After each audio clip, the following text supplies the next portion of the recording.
Folks, Black Star Network is here.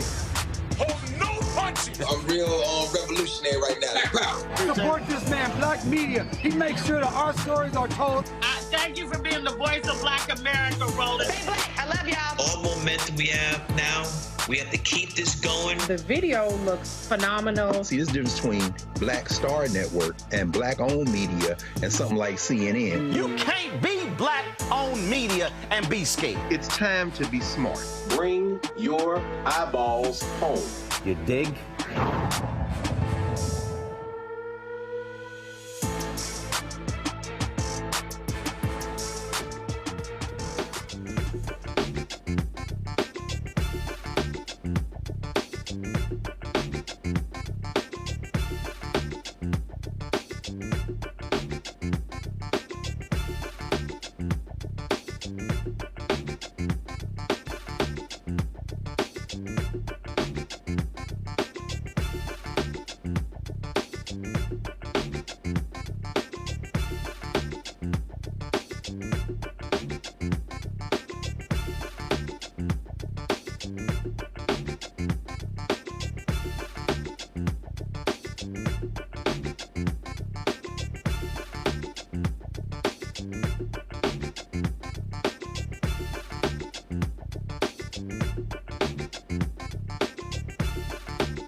Today is Wednesday, August 28th, 2024. Coming up on Roland Martin Unfiltered, streaming live on the Black Star Network. Tulsa, Oklahoma could have its first black mayor. State Representative Monroe Nichols is headed to a November runoff election.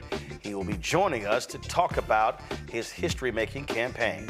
Vice President Kamala Harris and Minnesota Governor Tim Walz are back on the campaign trail.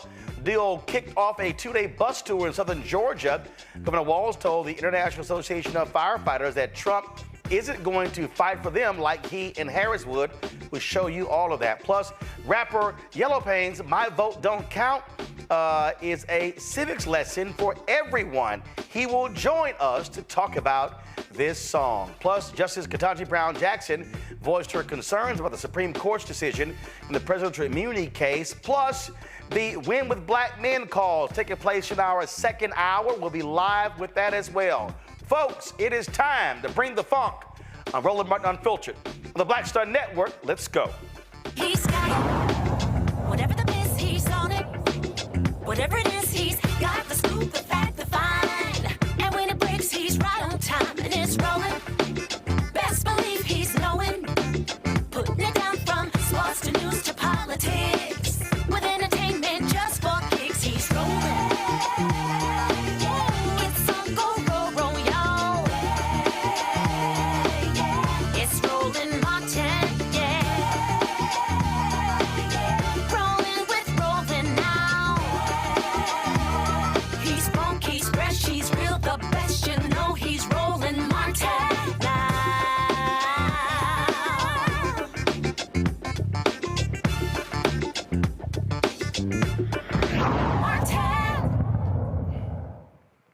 Folks, in 2016, he became the first African-American elected to represent House District 72 in the Oklahoma House of Representatives.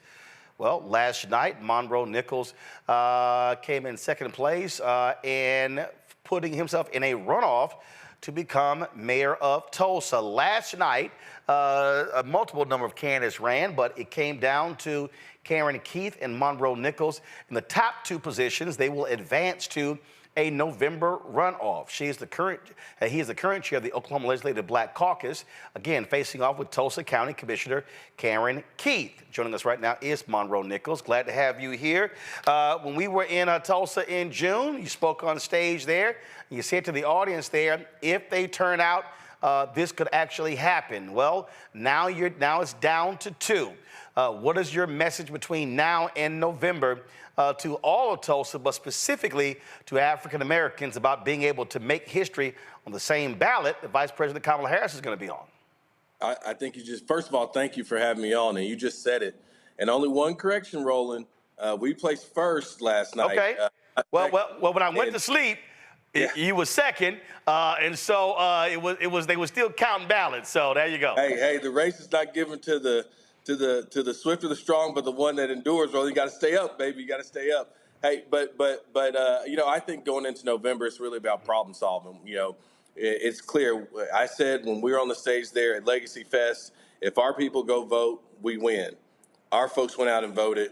We won. And what we were able to do is bring that infectious momentum that no matter what part of town you lived in, we were aligned on the need to do things a little bit differently in Tulsa. And so I'm glad that we were able to perform well. When we started this race, we were 20 points down. Last night, we placed first in a primary or in a general that was very competitive, and it was all about problem solving, convincing people to go vote, letting them know their vote mattered for the future of this community. One of the things that on that stage we talked about,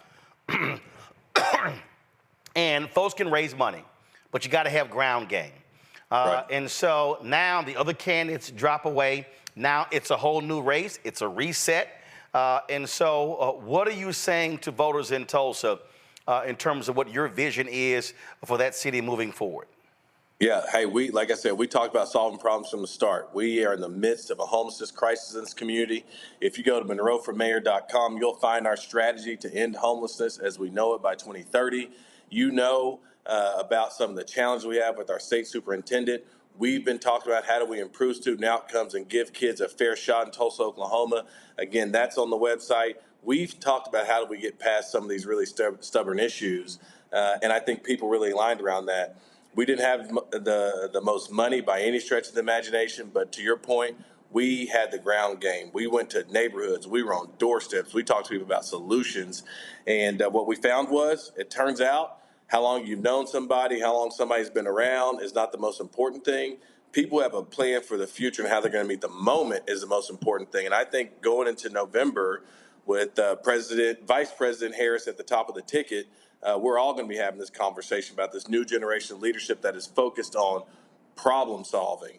I think we take that message into November. We take what was a first place finish in a multiple candidate general election. We take that to the runoff. We make history. I become the first black mayor in this community. When we talk about Oklahoma, people say, "Oh, it's a red state." It doesn't get the attention when it comes to presidential politics.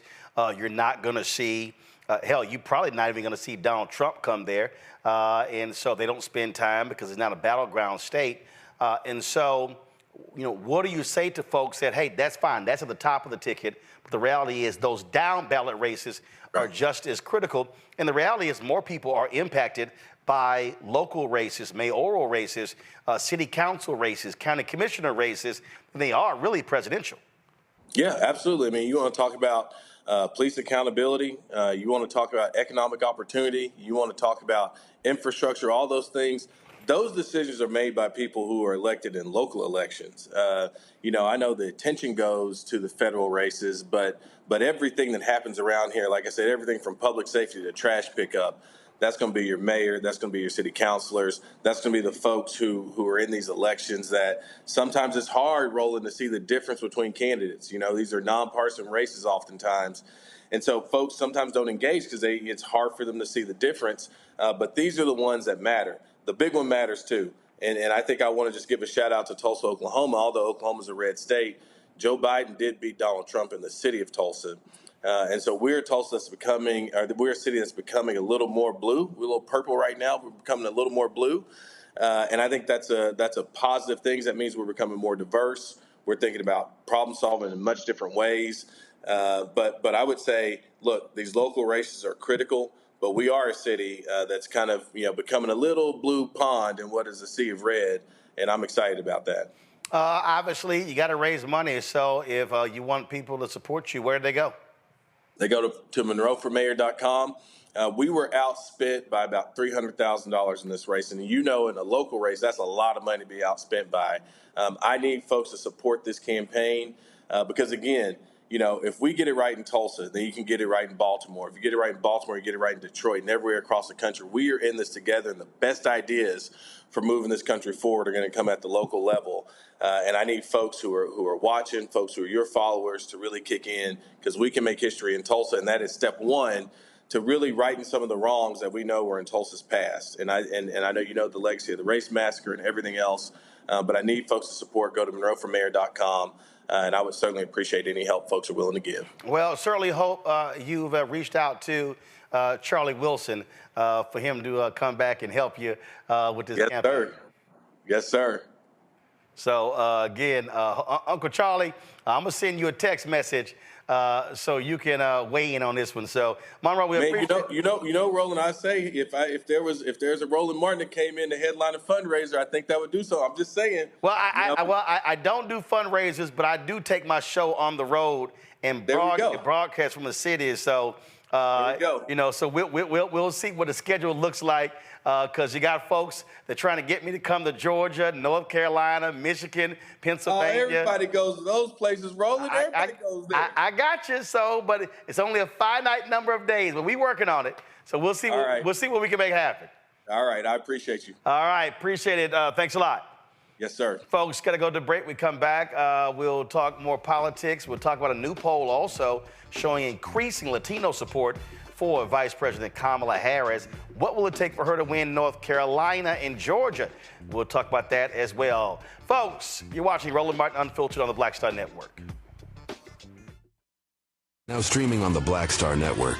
I still have my NFL contract in my house. I have it in a case. It's for my 4-year contract. I got a $600,000 signing bonus. My base salary for that first year was $150,000. Matter of fact, $150,000. $150,000. That's what I made. $150,000. Now think about it. My signing bonus was a forgivable loan, supposedly. When I got traded to the Colts, they made me pay back my signing bonus to them. I had to give them their $600,000 back. Wow. Yeah, I was so pissed. Because, I try to be a man of my word. I'm like, you, I'll give you your money back. Even though I know I earned that money, I gave them their money back. I gave them their $600,000 back. But yet, I was this malcontent. I was a bad guy. I'm about the money. It wasn't about the money. It was about doing right. Because I looked at, because you look at contract. Look at John Elway. John Elway was making $1 million, $800,000. I was making $150,000. I was doing everything.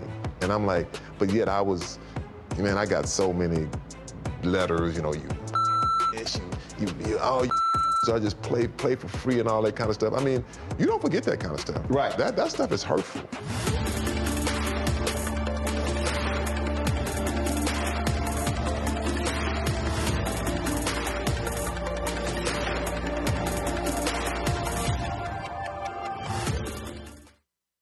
Hey, it's John Murray, the executive producer of the new Sherry Shepherd Talk Show. This is your boy, Earthquake. And you're tuned in to Roland Martin Unfiltered.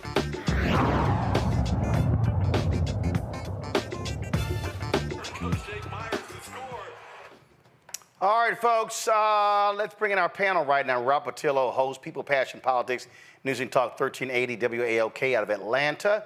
Rebecca Carruthers, Vice President of Fair Election Center out of D.C. Gavin Reynolds, contributor with The Root, former speechwriter to Vice President Kamala Harris.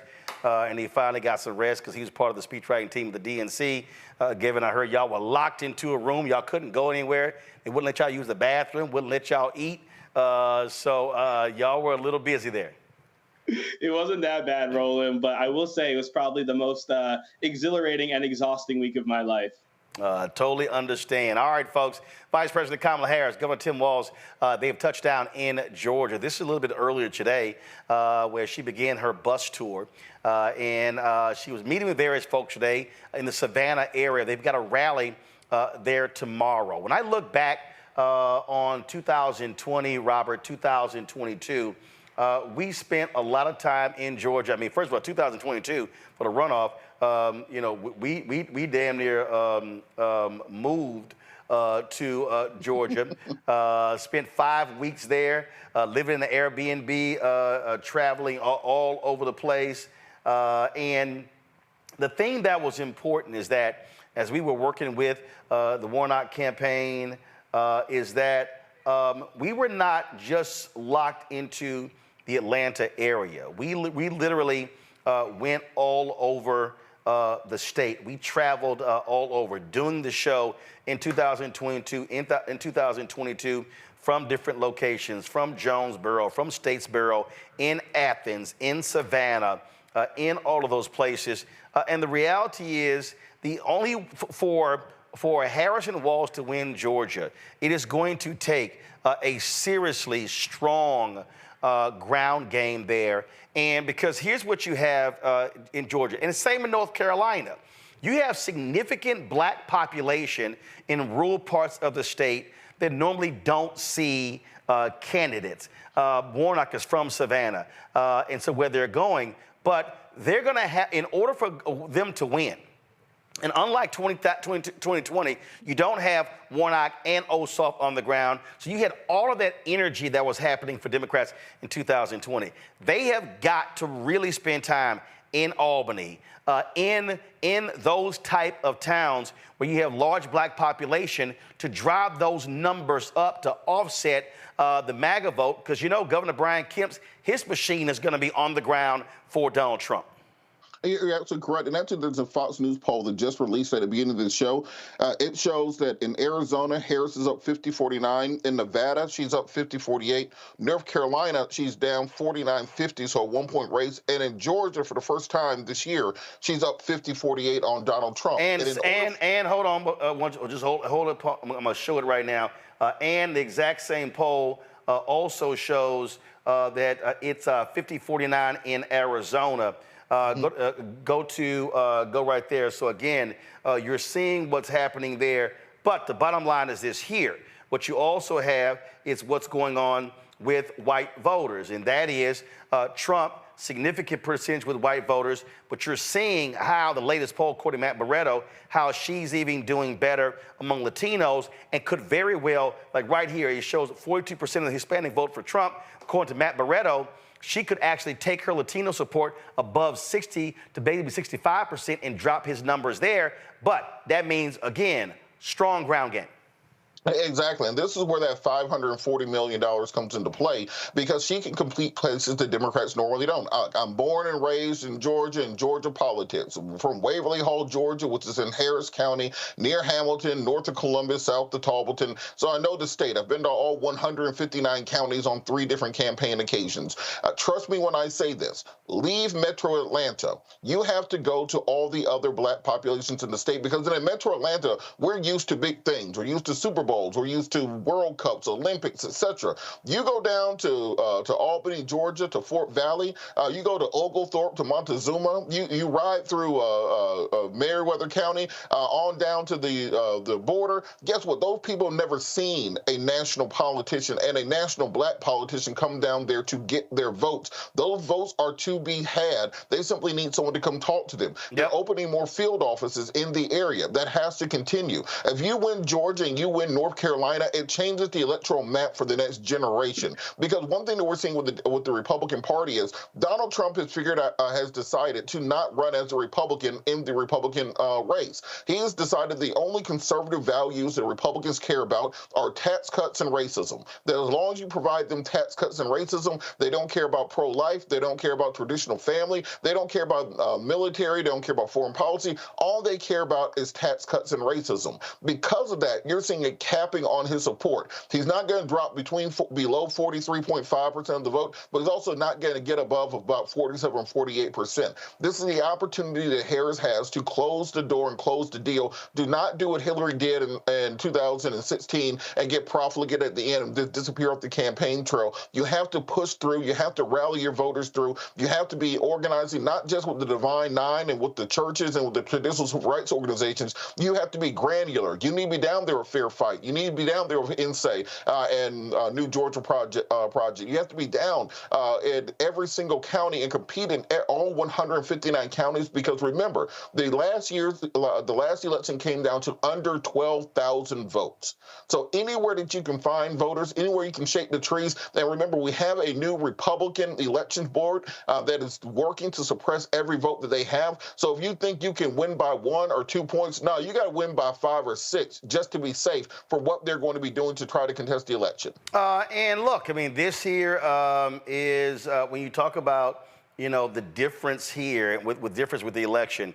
Here we go to my iPad. This, of course, was us in 2020. Well, you're not dealing with those sort of events now. That's not COVID, where everything was cars and we were seeing, I mean, folks were literally staying in their cars and as they were involved. And so it's going to require a different type of campaign.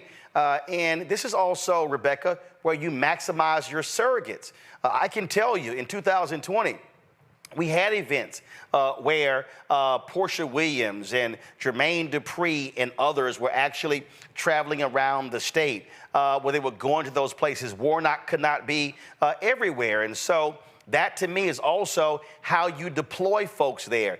Black Voters Matter had rallies there. Actually, it's interesting, if I find it, I remember a Black Voters Matter rally where they had Waka Flocka and his wife. Now he's supporting Trump at one of those events. And so you have to really work the state there. There were some black politicians. I was talking to someone, and several of them didn't know about the vice president's travels there in Georgia or what the plan was. And here's the other thing that people don't understand there. In a lot of those places, Rebecca, you've got black preachers who own very small gospel radio stations. In those towns, those stations are huge. Those black newspapers and outlets are huge. And so you've got to have, and this is what too often with these presidential campaigns, you can't bring in somebody from Ohio and plant them in Georgia. If you want to win Georgia, you need Georgians running the show because they know where the votes are and where the people are. You know, I'm listening to all these great things that Robert's talking about and thinking back to 2020 and then in 2022, but there are things that are different now. Fair Fight really isn't functionally around anymore. New Georgia Project, INSAE is no longer there. Their next CEO, as of a month ago, is no longer there. So unfortunately, there is. But you got Helen Butler, you got Georgia Stand Up with Deborah Scott. You still got Black Voters Matter. So you got groups who are there, who are on the ground, who are doing the work. Yes, and that's what I was getting ready to turn to. You have Black Male Initiative. You have groups that are doing the work that haven't been as nationally recognized, and as much national money hasn't poured directly into those groups, because Fair Fight was the flashy one. New Georgia Project was flashy, but there are groups on the ground that are still doing year-round organizing on particular issues. They've been fighting back to get more people put on the voting rolls, not quite as fast, but, you know, trying to combat what Brian Kemp and his minions are doing with trying to purge and effectively put a thumb on the scale in terms of trying to get rid of the types of voters who are likely to support Kamala Harris candidacy versus a Trump candidacy. So there are moving parts and positive things that are happening in Georgia. But back what you were saying about these small radio stations, you know, growing up in a rural state, AM radio is so important. AM radio is still very much listened to in those rural routes, in those rural areas. That's what people are tuned in to listen to because they hear their local news. It's not this satellite stuff like when we see on television, like Sinclair buying up a bunch of broadcasts and local stations across the country. But AM radio is still very much local based compared to FM radio, which tends to satellite in national syndication rather than having local DJs, local people, literally reading the equivalent to church announcements on AM radio. And that's the type of grassroots effort that's going to take if you need people to turn out. And finally, Robert, I've said this before, I get Atlanta. Atlanta's not a real place. I think all of us will say on this panel tonight, stay out of Atlanta, go everywhere else to campaign in Georgia. Well, Gavin, here's the deal. First of all, you still need massive turnout in Atlanta. Let's be real clear. You need Atlanta, you need Marietta, you need those places. And so here's the piece. You need massive turnout there. You need black turnout to be 70 of eligible voters, 70% or higher in those places. That establishes your strong foundation. The reason I'm talking about the rural places are critically important because you cut into the margins. So you look at North Carolina. Then Senator Obama wins North Carolina about 14,100 votes. How did that happen? Massive turnout in rural North Carolina. And the Republicans were not running up in even Republican counties 70-30, 80-20, 90-10. Obama lost in several Republican counties by single digits. That's what you have to do. So yes, you must lock down your base, black voters, lock down Latino voters. If you're the Harris campaign, you want to be hitting 62, 65% of Latino votes, pushing Trump under 40. You want black turnout. You want to be at 85, 86, 90, but you want to cut into the white margins so he's not building up leads of 5,000, 4,000, 6,000. You want to shrink that to be able to give your chance Georgia and North Carolina. No, absolutely. And I think the reason why we're talking about Georgia in the first place is because we have Atlanta, right? You look at a state like North Carolina, yeah, they have the triangle, they have, Charlotte, they have these big cities, but they don't have an Atlanta. So I do think it's important. Well, but hold up, I got to stop you there. What has happened is the numbers show, got to stop you, because what the numbers show you, North Carolina, Charlotte, Raleigh, Durham, and those suburbs, they run up big numbers there. Biden ran up big leads there. He lost by 2.5 points in 2020 because they didn't do well in rural Georgia. That's how Sherry Beasley lost her awful Senate campaign, also because they ran an awful campaign. When she lost the Supreme Court race by 401 votes, same thing. And so again, you lock and load on your big counties, but you don't ignore the rural parts of the state.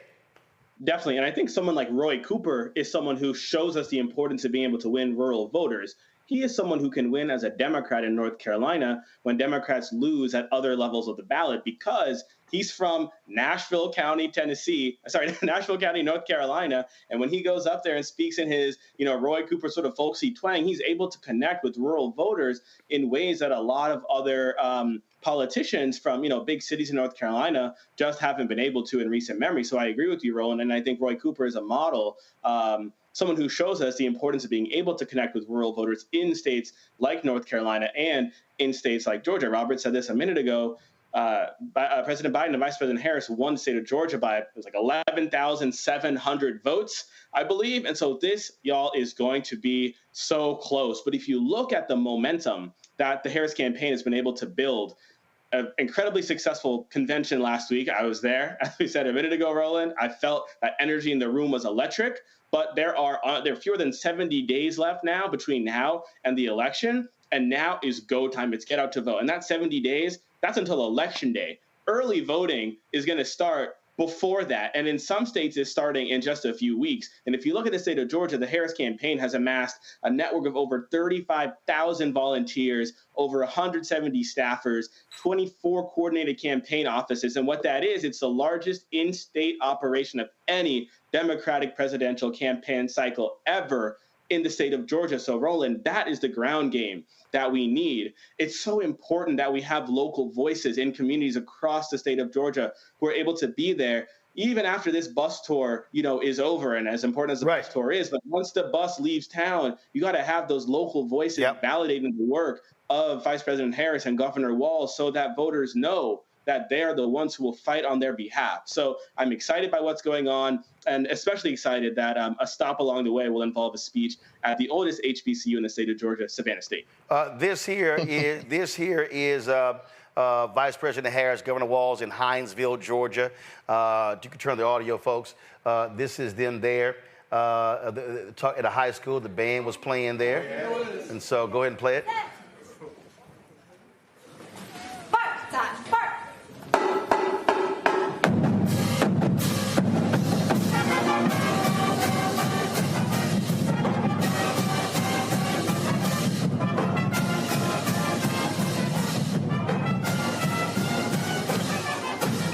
folks who are watching, they may say, oh, man, you're going to high school, the band is playing, but understand you're picking up local media attention in those particular places. You're getting, and trust me, when you see those young folks taking pictures with them, Robert, when they go home, they show their parents and grandparents, stuff along those lines, that kind of stuff means a whole lot.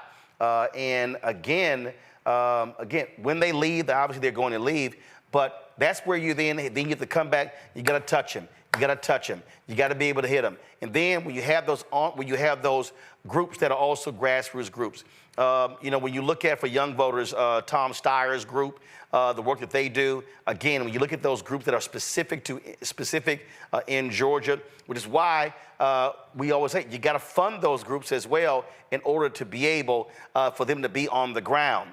We did our Win with Black Men call. Some people are like, well, why don't y'all not send all your money to the campaign? We said because we took $450,000 of that money and going to several groups to drive them on the ground to touch black men, because that's what you have to do. It all can't be TV ads.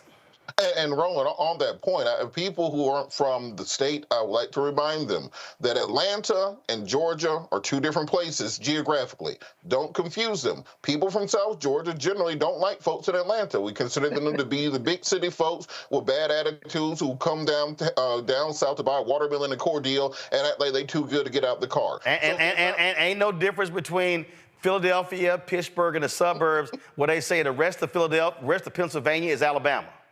And you're exactly right. And so to that, you have to be activating local leadership. You have to be working with a Keith McCants. You have to be working with down in Savannah and down in Brunswick, etc. You need to be bringing those people directly in instead of, as you said, one of the big mistakes that was made back in 2008 on the Obama campaign was they were bringing in like these well-meaning white guys from D.C. and New York and San Francisco, and they would come down in their Prius and they have like the MSNBC glasses on, and you let them off at a bar in the middle of Troup County, Georgia, and then they get run out of there the first time they see somebody in camo with a shotgun because they don't know how to talk to those people. You got to get people who are local there and talk about the issues that matter to them. Talk about the $2.2 billion the Biden administration just allocated for black farmers and how it could have been $11 billion if it wasn't for Donald Trump and Stephen Miller getting in the way of that. Talk about the money that they put into the infrastructure bill. They'll bring high-speed internet and broadband to areas where we still use antennas on the top of our house. We don't have access to cable a lot of the times.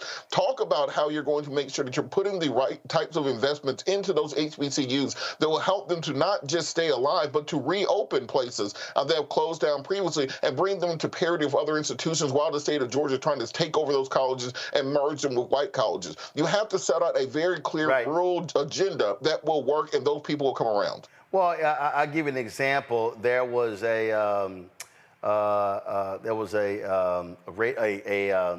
Atlanta radio station, and they had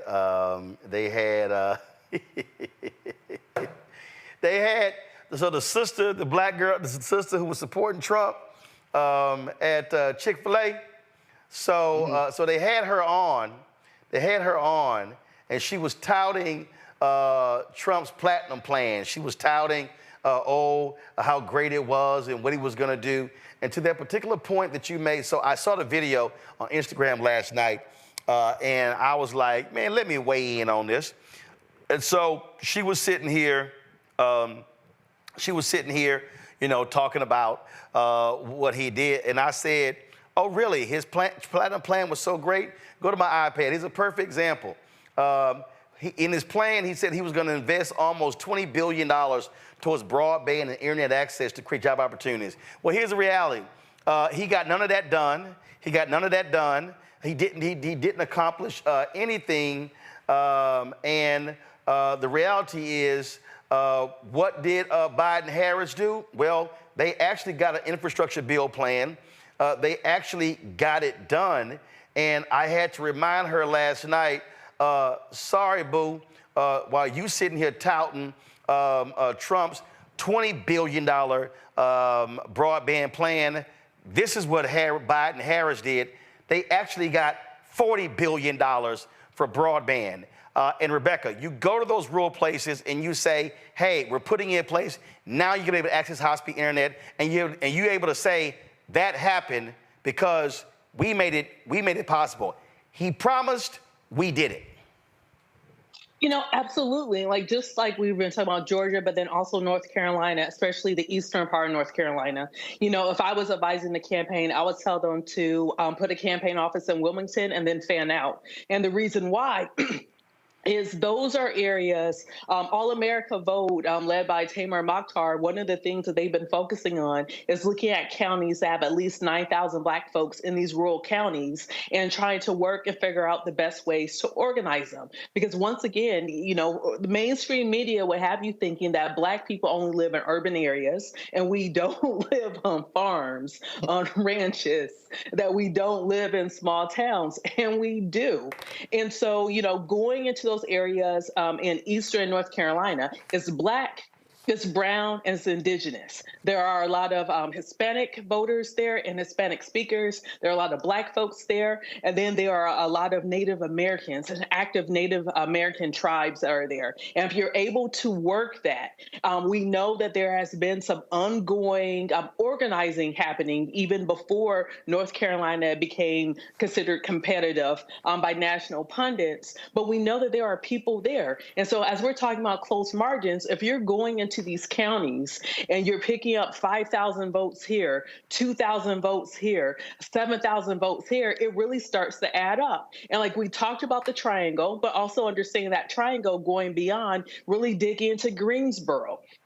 That's where North Carolina A&T is. That's where Bennett is. So there's definitely room. There's definitely a lot of people who are hungry and they want to hear joy. I know the New York Times today, they had commentary talking about joy is not a campaign. Joy is not a policy position. But one thing that we've seen historically is that in the fight against fascism, joy and hope actually wins. We can look at Augusto Pinochet. There was literally a joy rally going into voting down in Chile, and what we saw as Augusto Pinochet was removed from office. So we know through human nature, if you go out, talk to people where they are, if you're giving them a positive message, that wins every day over just doing television ads and then just preaching gloom and doom to them. So we know that there is room. This race is going to be very competitive.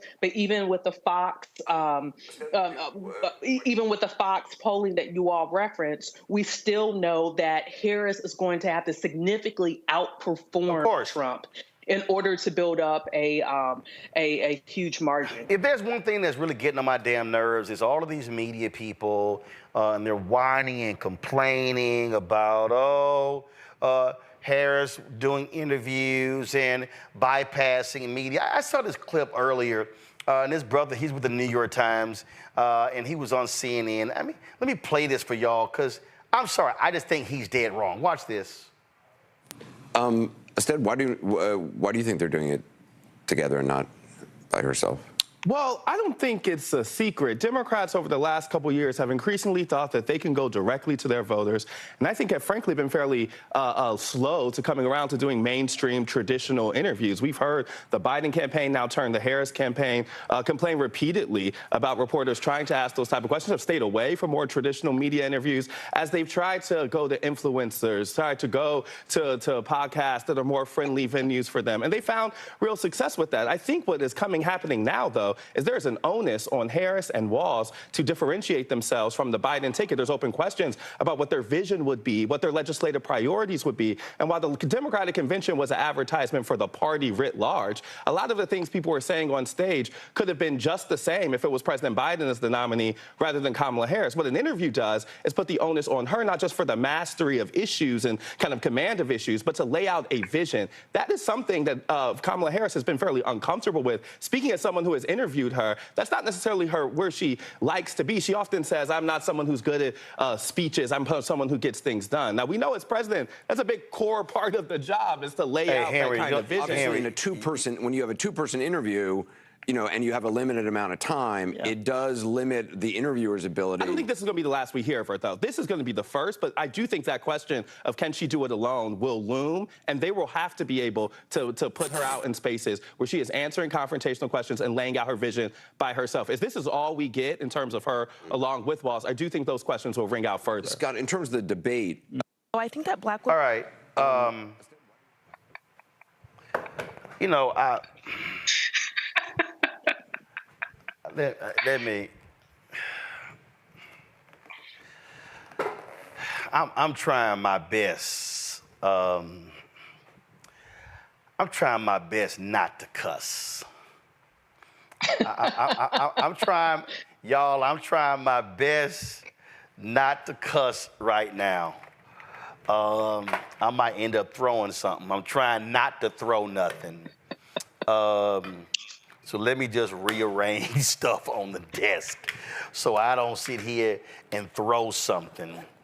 Because I don't like throwing stuff because then you got to clean up the stuff.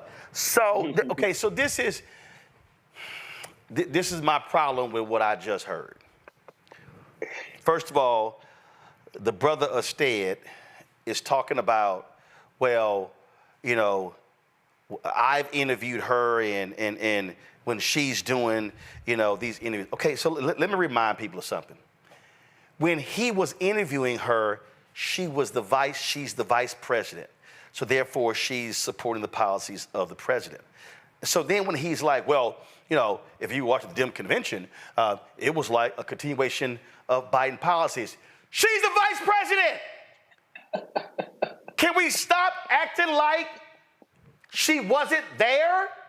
Can we stop acting like the policies of Biden-Harris have not been successful? Can we look at the economy? Can we look at bringing inflation down? Can we look at the infrastructure bill? Can we look at student debt relief? Can we look at these things and say, oh, I'm sorry, they've actually done some stuff that's worked. So why in the hell would you not continue some of that? But here's the other thing that's really pissing me off. And let me show y'all, and it's pissing me off because if y'all want to understand why Vice President Kamala Harris and her campaign are sick and tired of all of these whiny-ass media people, here's the bullshit right here. Mark Knoller, longtime CBS, should CNN have insisted on a one-on-one interview with Harris and turned down a joint interview with Harris and Walz? Too tough to walk away from, but first question to Harris ought to be, why couldn't she appear solo? Okay, let me show y'all this one here. This is Ari Fleischer, okay, whining and complaining, and here it is. Why is Walz there? Is Harris afraid to stand on her own 2 feet? Does she need Walz to take half the questions so she talk less? After refusing to do any interviews and hiding for a month, Harris still won't sit for a one-on-one interview. She is weak and not ready for the job. Okay, so y'all, this is all that they have been talking about. Huh, okay. How about this here? Let me see here. Y'all just hold on. I just want to show y'all something.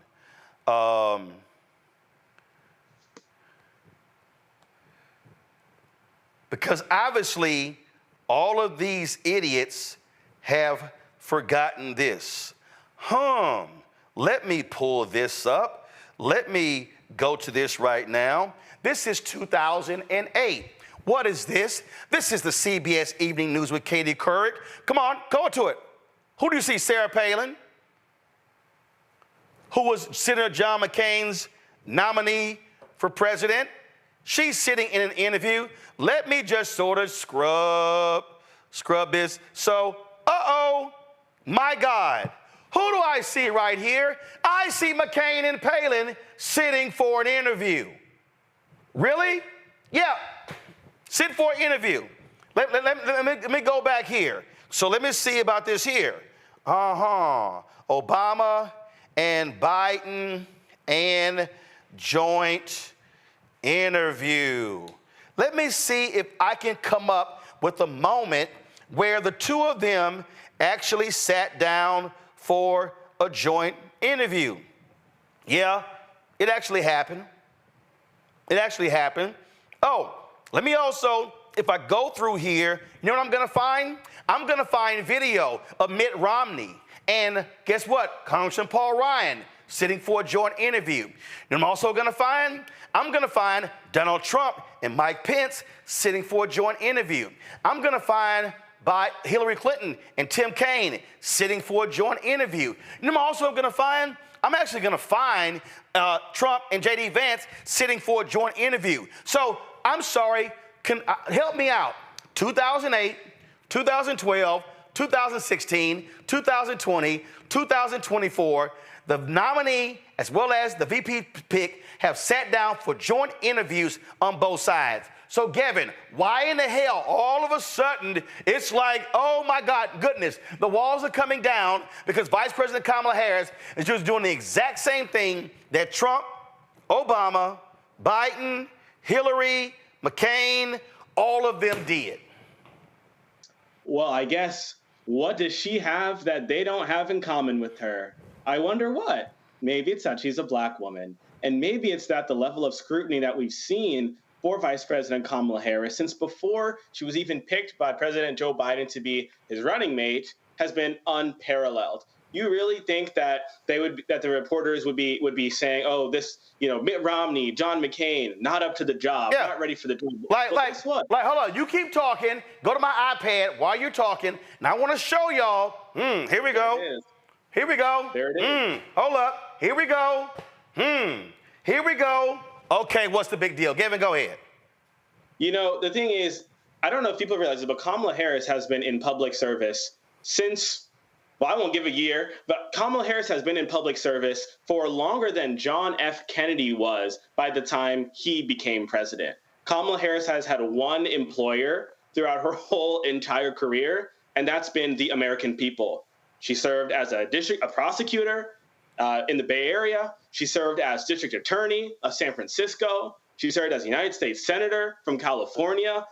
I skipped over AG of California, and now she's vice president. So I'm really not sure what else the media is looking for from her before they can say that she's ready for that. Because here's what they're doing, Rebecca, and I saw you shaking your head when we were playing the video. Here's what they're doing.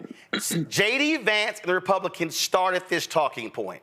And then the media said, oh, let's run with it. And so they've been running with it since before the convention, no interviews, no interviews. And I saw it happening. And I said on this show, y'all, watch what's about to happen. And so they seized on it because they needed something else. The whole deal was we need to create tension. We need to create drama. Oh, my God, she's not talking to us. Then they bitched and moaned in Chicago. Why we got all these content creators here? Why do they got better access than us? Because they want to be coddled. And here's the deal to the brother to the New York Times and all the rest of them.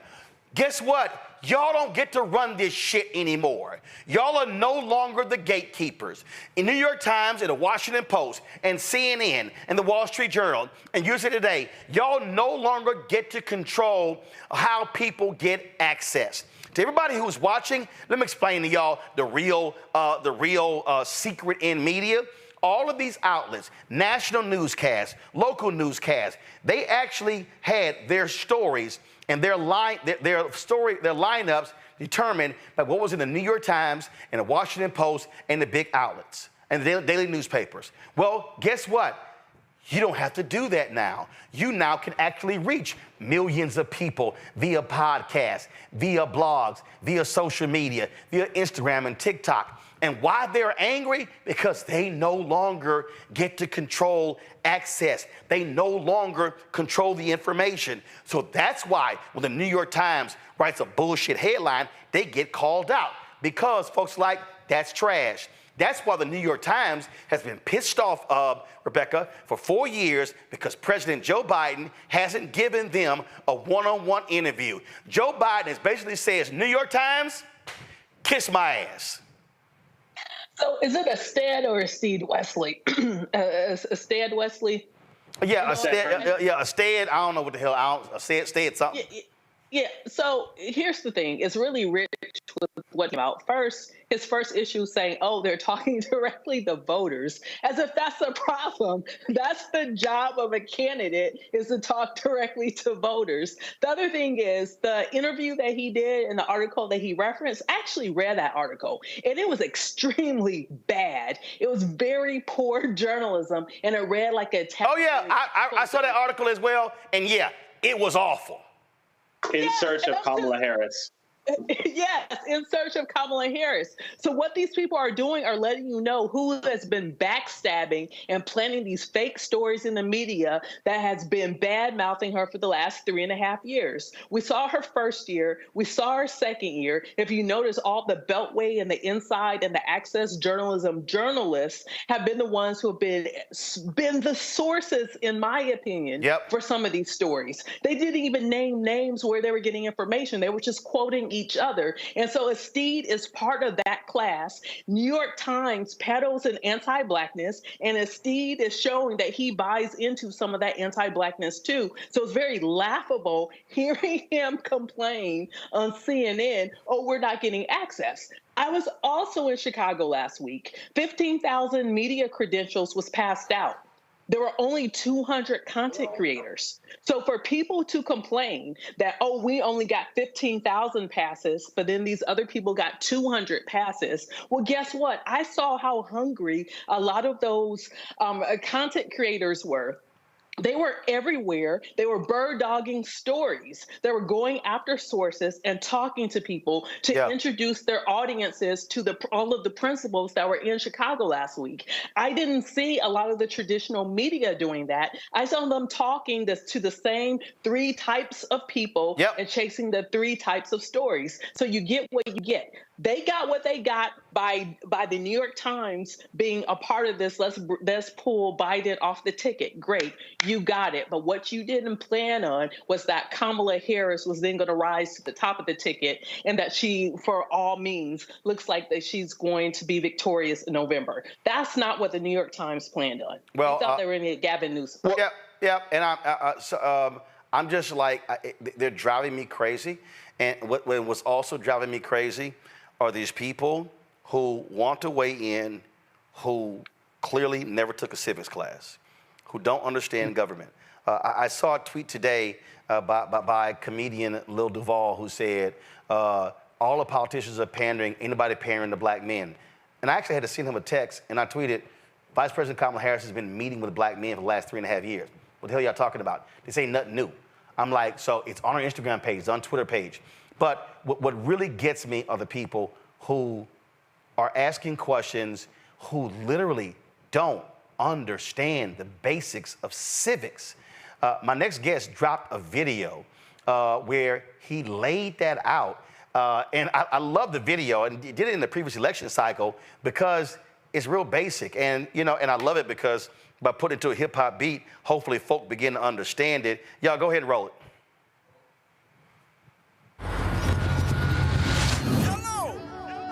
I know the world won't give me nothing, so I gotta take it. And I know it's a way we can win. Why won't nobody say it? It don't matter where we from, suburbs or the slums. They don't wanna see us winning, they'd rather keep us down. Could have a walk, but we don't know how. Don't let them tell you that your vote don't count. Well, he was in office for 8 years, bro. Still ain't getting nothing done for it. Bro, you and me done worked at this barbershop them whole 8 years, bro. They don't care about us, bro. No, that's facts, though. I really don't even remember the last time a president did something for us, to be honest. Yeah, I ain't trying to go out in that sun and vote. Bruh. You literally don't know what you're talking about, man. First thing first, back in middle school when they taught us, it was 3 branches of the government. We forgot it when we got older. It's the judicial, the legislative, and executive. But all we know is the executive. That's the mayor or the governor and the president. Now, none of them 3 people make no laws, they just be checking them. The laws come to their desk and all they do is say no or yes to it. So when the news station tried to tell us that Barack Obama couldn't put us on, we was all salty at Obama when it was the Congress members all along. We gotta focus on the legislative branch. Yeah, they the ones that make the laws. Yeah, they the ones write how much food stamp money you get on the card. But when people that wanted to help us wanted the job, I know they probably lost. Cause we ain't even know their name, we ain't know their face, we ain't know it all. So the Congress or the State House, that's legislative, they make laws. So what we want from the president is what they do, okay, y'all? See, they election every 2 years, but we don't never even go to those. The Congress, they can raise minimum wage, but we ain't even really know it, though. So you know how back in 2008, when we all voted for Obama, we was all supposed to go back in 2010 and vote for the Congress. Cause they the ones make child support laws. They the ones choose if your kids at school get to eat steak or corn dogs. The State House make the court costs. So if the country failed, then you can't say it's them, it's your fault. Cause y'all ain't know to vote for Congress members that was for y'all. And they don't gotta leave after 4 years, and we just let them sit. See, they don't wanna tell you this, they want you to focus on the president. Now the third branch is the judicial, that's judges. They the reason why John Crawford and Trayvon ain't had justice. So when Meek Mill got locked up just for popping willies, we blame the judge and not the city when they let her get voted in, cause they ain't know who to vote against. Imagine life on the other side. Roads better, schools better, everybody get their license back, grocery store food better, custody of your kids back, homeless people get new shelters. If we gon' fix the U.S., we gotta start with them 2 letters. Me and you, somebody told us that the government wanna keep us broke, but the only reason why those people in the government is cause we ain't vote. And I ain't talking about the president, I'm talking about the ones we ain't know. See, they was gonna try to keep it low, but it's gonna hurt them when they see the polls. I know the world won't give me nothing, so I gotta take it. And I know it's a way we can win, why won't nobody say it? It don't matter where we from, suburbs or the slums. They don't wanna see us winning, they'd rather keep us down. Could have a war, but we don't know how. Don't let them tell you that your vote don't count. Folks, that was rapper YelloPain. The video is My Vote Don't Count. He did that with my girl, 7th Streeter. He joins us right now. Man, you have no idea. When I first saw this video, I was like, oh my God, thank goodness. And when you laid out in the video, y'all didn't come back in 2010, and that's when they took over. When they took over, I remember sitting on a set, bruh, at CNN that night, and it was horrible. I'm sitting there, and Eric Erickson with RedState.com, major conservative, giddy as hell. He was sitting here, he was just sitting there going, we flipped 16 state legislatures. We flipped governor's mansions. They took over. He was sitting there, I was sitting there, and I was like, shit. And it was there. And it was after 2010, North Carolina, they started changing the voting laws. And then Shelby v. Holder, and it was all downhill. Democrats lost more than 1,000 seats all across the country because folk was so hyped about Obama, they forgot, as you laid out, the rest of the political infrastructure. Yeah. So when you did this video, what year did you do this? The video was in 2020. Did something piss you off, or you were like, yo, I got to do this? Honestly, yeah, learning the information is actually what pissed me off, to be honest. Because prior to that song, I was on the complete other side of voting. Like, I was just like a lot of, the young people now who are like, what I'm saying, the Electoral College, they choose who the president is. So I'm not voting. I had voted for Obama back in 2012. And at that time, I was struggling, I was broke, and I was like, and I remember like the slogan that yes we can, I was saying it, like, I was looking forward to my community changing, and then when things didn't change, within the next few years, I was just so discouraged from the whole system. I had to put so much work in to make my life change, and I was like, the president would never help us. And then I had a cousin, Desiree Tim, she was running for Congress for 2020, but she reached out to me like midway through 2019, maybe somewhere around like April, May. And then she started to tell me about, Well, she asked me, why don't you, well, first she asked me to make the song. And I told her no, because of those reasons. And then she said, well, why don't you want to vote? You know what I'm saying? What are some things that you want to see change? And I started to name them, and everything that I named, she hit me right back. I told her the potholes in the street. She said, well, it's an infrastructure bill. It's a transportation bill that can be passed that could get the road work expedited. And she was going through all of these things, from getting people out of jail. And mind you, I'm one of those people, like, I was already, like, pretty much famous, you know what I mean? So, I have millions of views and stuff. So I do very deep emotional passion in music. So I'm on fire for changing my community and the things I could do. I come from a really big family. So I'm always on fire for things that can help, the state of my community. So when I found out that voting was actually the key to changing all of the things even on a small level, when she was telling me about the state and local government, it's kind of sad, because those are things that I had never even knew existed. Yep. I never knew none of those things existed, and you're seeing it repeated today. People are complaining and putting so much pressure on Kamala and Trump, and what are they going to do for the black community? And they're not even asking their city council. They're not even asking people on the school board how they plan to allocate the money. You know what I'm saying? Like, when they get elected. Well, here's a perfect example. Today, Texas Governor Greg Abbott posted his tweet, $140 billion coming to Texas from infrastructure. His punk ass didn't say, thank you, Joe, thank you, Kamala, because it was the infrastructure bill that they passed that money comes to Texas. And you people say, well, man, look at Abbott doing a great job. No, that money didn't come from him, came from the federal government.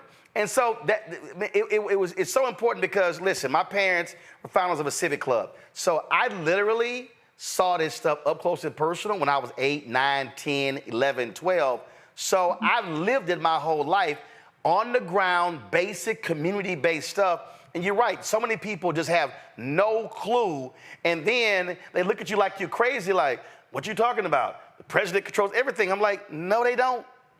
Yeah, and that's what really upset me into making the song. You know what I mean? It was like, I have been lied to. You know what I mean? And not even just lied to, but just completely uninformed about how the process worked. And once I fully understood, just how important it was, it's like, if I don't do this, who will? You know what I mean? If I break this down, who will? I make music that help people understand things that they just may have turned a blind eye to. Yep. And that's what I did with this song. Questions from my panelists. Robert had to go. Rebecca, what's your question for YelloPain?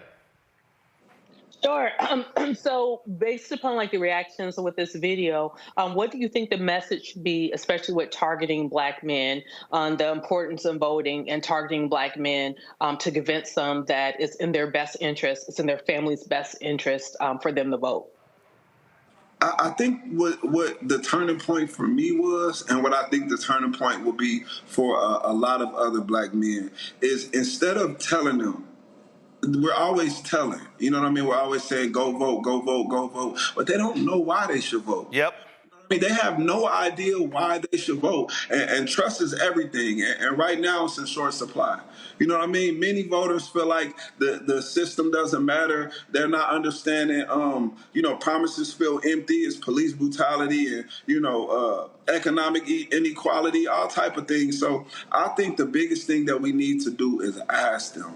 That's what we need to do. Ask them individually. What are some things that you want to see change? You got people who got friends that's incarcerated for crimes that are nonviolent, that happened 20 years ago. And there are people on a state level and on a local level who can change certain things. And if we're not, and even presidential, but a lot of times we don't know where these individual issues are allocated. And if they don't know, they'll always be discouraged. They'll never know how it can directly affect their lives. There are things in people's lives that can be changed almost immediately after an election, depending on who's elected and who's not elected. But if the whole focus is on the president, things may never change. What I do is when I encounter people, I ask them, what are the 3 things you care the most about?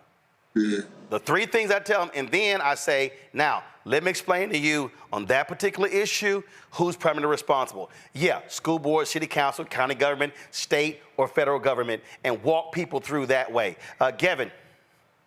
Hey, man, no, thank you for using your platform to speak up on these issues. And I think this is the work that'll really make a difference in November, but way beyond that. So I guess the question I have for you is, what advice would you have to candidates up and down the ballot who are trying to build trust with, Black men, let's say?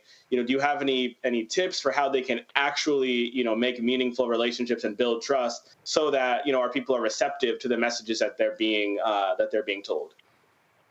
Well, I think the first thing is to stop running a fire drill. You know what I mean? We don't see candidates until every 4 years. And, like I feel like years ago, like prior to social media, it was a lot easier to kind of like trick people a little bit. But now people not dumb. You know what I'm saying? We're not seeing you for years, and then out of nowhere, this is the most important election of our life. I've heard that every single election. There has not been an election in my lifetime that I didn't hear a candidate out of their mouth say, this is the most important election of your lifetime. So first off, I think it's not a short-term game. You know what I mean? It's not about trying to hurry up and convert these people for votes. What should we do to talk to the Black men? First off, we have to start younger, because a lot of people right now, they're so like into their own like ideologies of how things work, and we're trying to convert these people, that we got a whole group of people that are 14, 15, 16, 17 that'll be able to vote soon,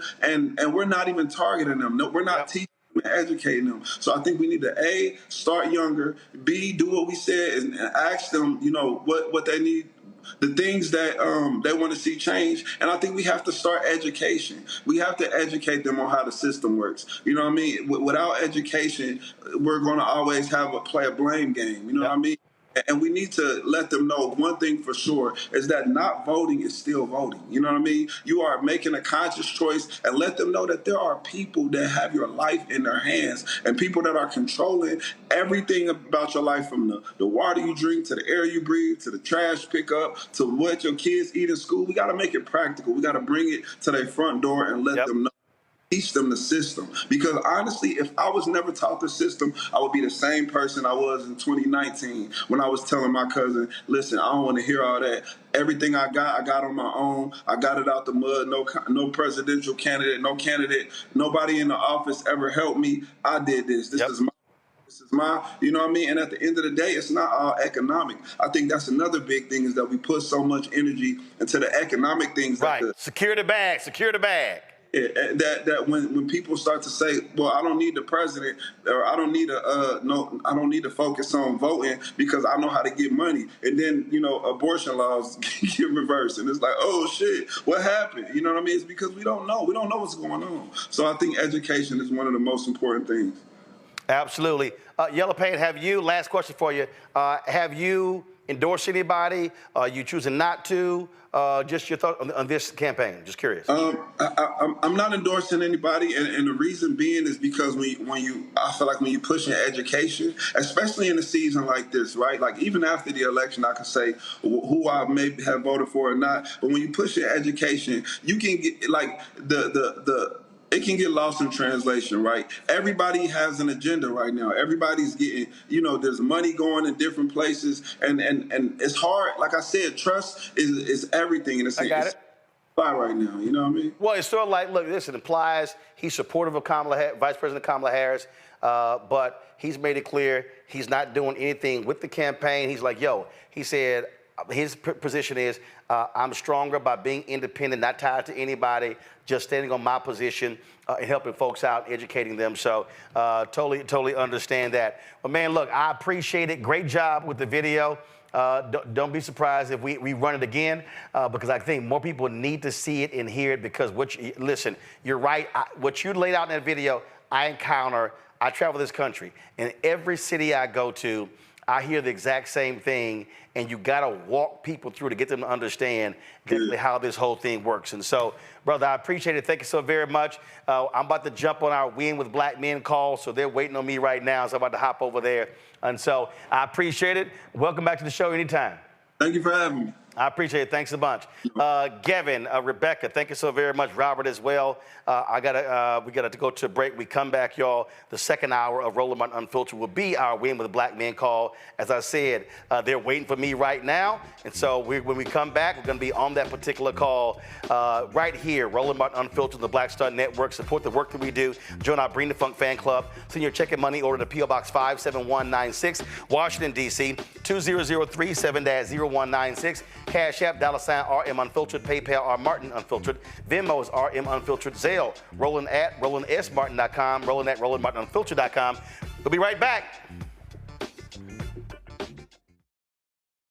Hatred on the streets, a horrific scene, a white nationalist rally that descended into deadly violence. White people are losing their damn minds. As an angry pro-Trump mob storms the U.S. Capitol, we've seen shooting. We're about to see the rise of what I call white minority resistance. We have seen white folks in this country who simply cannot tolerate black folks voting. I think what we're seeing is the inevitable result of violent denial. This is part of American history. Every time that people of color have made progress, whether real or symbolic, there has been what Carol Anderson at Emory University calls white rage as a backlash. This is the rise of the Proud Boys and the Boogaloo Boys. America, there's going to be more of this. Here's all the Proud Boys, guys. This country is getting increasingly racist in its behaviors and its attitudes because of the fear of white people. The fear that they're taking our jobs, they're taking our resources, they're taking our women. This is white fear.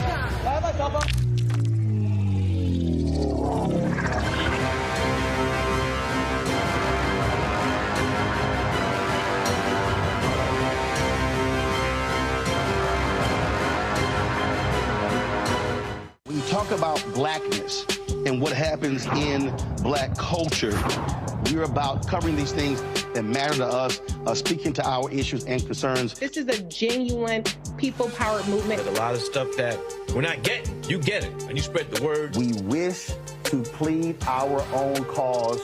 Too long have others spoken for us. We cannot tell our own story if we can't pay for it. This is about covering us. Invest in black-owned media. Your dollars matter. We don't have to keep asking them to cover our stuff. So please support us in what we do, folks.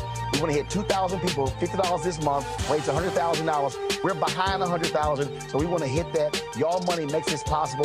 Checks and money orders go to P.O. Box 57196, Washington, D.C., 20037-0196. The Cash App is $RM Unfiltered. PayPal is R Martin Unfiltered. Venmo is RM Unfiltered. Zelle is Roland at RolandSMartin.com. Next on The Black Table with me, Greg Carr, we featured the brand new work of Professor Angie Porter, which, simply put, is a revolutionary reframing of the African experience in this country. It's the one legal article everyone, and I mean everyone, should read. Professor Porter and Dr. Valencia Watkins, our legal roundtable team, join us to explore the paper that I guarantee is going to prompt a major aha moment in our culture. You crystallize it by saying, who are we to other people? Who are African people to others? Governance is our thing. Who are we to each other?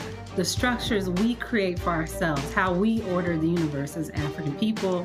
That's next on The Black Table, here on the Black Star Network. Now streaming on the Black Star Network. I still have my NFL contract in my house, having a case. It's 4 of them, my 4-year contract. I got a $600,000 signing bonus. My base salary for that first year was $150,000. Matter of fact, $150,000. $150,000. That's what I made, $150,000. Now think about it. My signing bonus was a forgivable loan, supposedly. When I got traded to the Colts, they made me pay back my signing bonus to them. I had to give them their $600,000 back. Wow. Yeah, I was so pissed. Because, man, I try to be a man of my word. I'm like, you. I'll give you your money back. You know, even though I know I earned that money, right. I gave them their money back. I gave them $600,000 back. But yet, I was this malcontent. I was a bad guy. I'm about the money. It wasn't about the money. It was about doing right. Because I looked at, because you look at contract. Look at John Edwards. God, John Edwards was making $1 million, 800,000. I was making 150. I mean, I was doing everything. And I'm like, but yet I was, man, I got so many letters, you know, so I just play for free and all that kind of stuff. I mean, you don't forget that kind of stuff. Right. That stuff is hurtful.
All right, folks, we are back for the second hour of Roland Martin Unfiltered, the Black Star Network. We also are live with our Win with Black Men call. We've got some great guests lined up. We're going to kick this thing off with prayer with my alpha brother, Mike Blake with Kairos. Mike, go ahead and get us started. Father God, we come to you at this hour to say thank you. Thank you for allowing us to be here once again. Thank you for the ability to be in your space. As we celebrate this anniversary on the March on Washington for Jobs and Freedom, let us recognize that our job is not done. Let us recognize that our pursuit for freedom is not done. So for us as Black men, we have more work to do, and we're excited to do that work in the legacy of Dr. King to Dr. Durley, in the legacy of a Gilchrist and a Davis, in the legacy of a Wes Moore and Andre Dickens. Whoever the name may be, we say thank you. We thank you for those that have come together, for all that are here, for Women with Black Men and Collective, for Black Star Network, for Kairos. It is our moment. It is our time to step up and to lead once more. So we just ask for you to watch over, guide us, and protect us this day and every day. We ask this in your name. Amen. All right, then, Reverend Dr. Mike Blake, we appreciate that. Thank you so very much. Folks, we've got some great guests lined up, including Lieutenant Governor of Michigan, Garland Gilchrist, Lieutenant Governor of Pennsylvania, Austin Davis, and also Congressman Stephen Horsford, chair of Nevada, chair of the Congressional Black Caucus, who's also been named today co-chair of the Harris-Walz presidential campaign. Of course, this is our Win with Black Men call. We've had a couple others before, but of course, we've been making this thing happen. I want to bring in right now Khalil Thompson, the executive director of Win with Black Men. Khalil? Roland, so good to see you. So good to see you. How are you, sir? Great. I know, just wanted to send some prayers over to you. I know it's been an interesting week, so you're in our thoughts and prayers, brother. Want to start this call off by letting everybody know this is a monumentous occasion in history. Today, on August 28, 1963, was the March on Washington. We are all here gathered on this call tonight because we believe in the power of our voice and our vote. We know that this is a performance review for all of those who are running to be elected officials. But even more so, we believe we have the greatest and best candidate in Kamala Harris to be our next president of these United States. Tonight, we're going to hear, as our host and moderator, Roland Martin, said, some dynamic speakers from Lieutenant Governor Garland Gilchrist, Lieutenant Governor Austin Davis of Pennsylvania, and Gilchrist from Michigan. I know we have Jevine Hodge and CBC Chairman Congressman Horsford is going to be on shortly. Again, just excited for everyone to be here. But want them to be on the lookout. Today, we sent our resource email out, the top 5 things that you should know about Kamala Harris and the Walz campaign. We're going to be hearing from voter protection from that campaign and what we need to do to protect our vote going into this election cycle. But again, I'm really excited for all to be here. My team member, Mike McQuarrie on Women with Black Men, is going to take this conversation over for the rest of the night. But excited with my co-hosts, Michael Blake, Quentin James, Bakari Sellers, and Roland Martin to be in this work with each and every one of you. All right, appreciate it. And so what Khalil was representing Thursday, my sister, Kenya Martin Williams, passed away at the age of 49. And so I'll be headed to Houston tomorrow for her funeral on Saturday. So I certainly appreciate all the thoughts and prayers as well. Let me go to Quentin James, president of the Collective PAC, as well as the Vote to Live Action Fund. Quentin? Hey, Roland, everybody. Thank you all so much for being here tonight. As Khalil mentioned, this is a historic day, and we are on a historic march towards this election. The biggest thing I want people to know is we are now entering election season. While election day is November 5th for most Americans, folks start receiving ballots next week. In North Carolina, people requested absentee ballots by mail. Early voting starts in Pennsylvania on September 16th. And so we are literally 10, 20, 30 days away from people casting ballots in some of the most important swing states. And so over the next few days and weeks, you will be getting text messages, emails about volunteer opportunities. We will need you all to help us make tens of thousands, if not hundreds of thousands of phone calls, text messages, and even knocking on doors to target the right Black voters to turn out and vote for Kamala Harris. And so we'll have more information about that in the next few days. But again, thank you all for having me. Thanks for being here. We'll get a little bit more into the conversation throughout the evening. All right, Quentin, we surely appreciate it. Thanks a lot. Joining us right now, Bakari Sellers, author, commentator on CNN, and also attorney. Yeah, what's going on, guys? Bakari Sellers here. Roland, I want you to know that you are somebody we look up to and adore, and during times of need and times of prayer. It's groups like this that lift you up, and I want you to know that we're lifting you up in prayer. I love you. I love your family, and I hope that you can feel my prayers probably won't make it all the way up, and so I'm going to have the twins pray for you tonight, so I make sure that we get through at least. I appreciate it.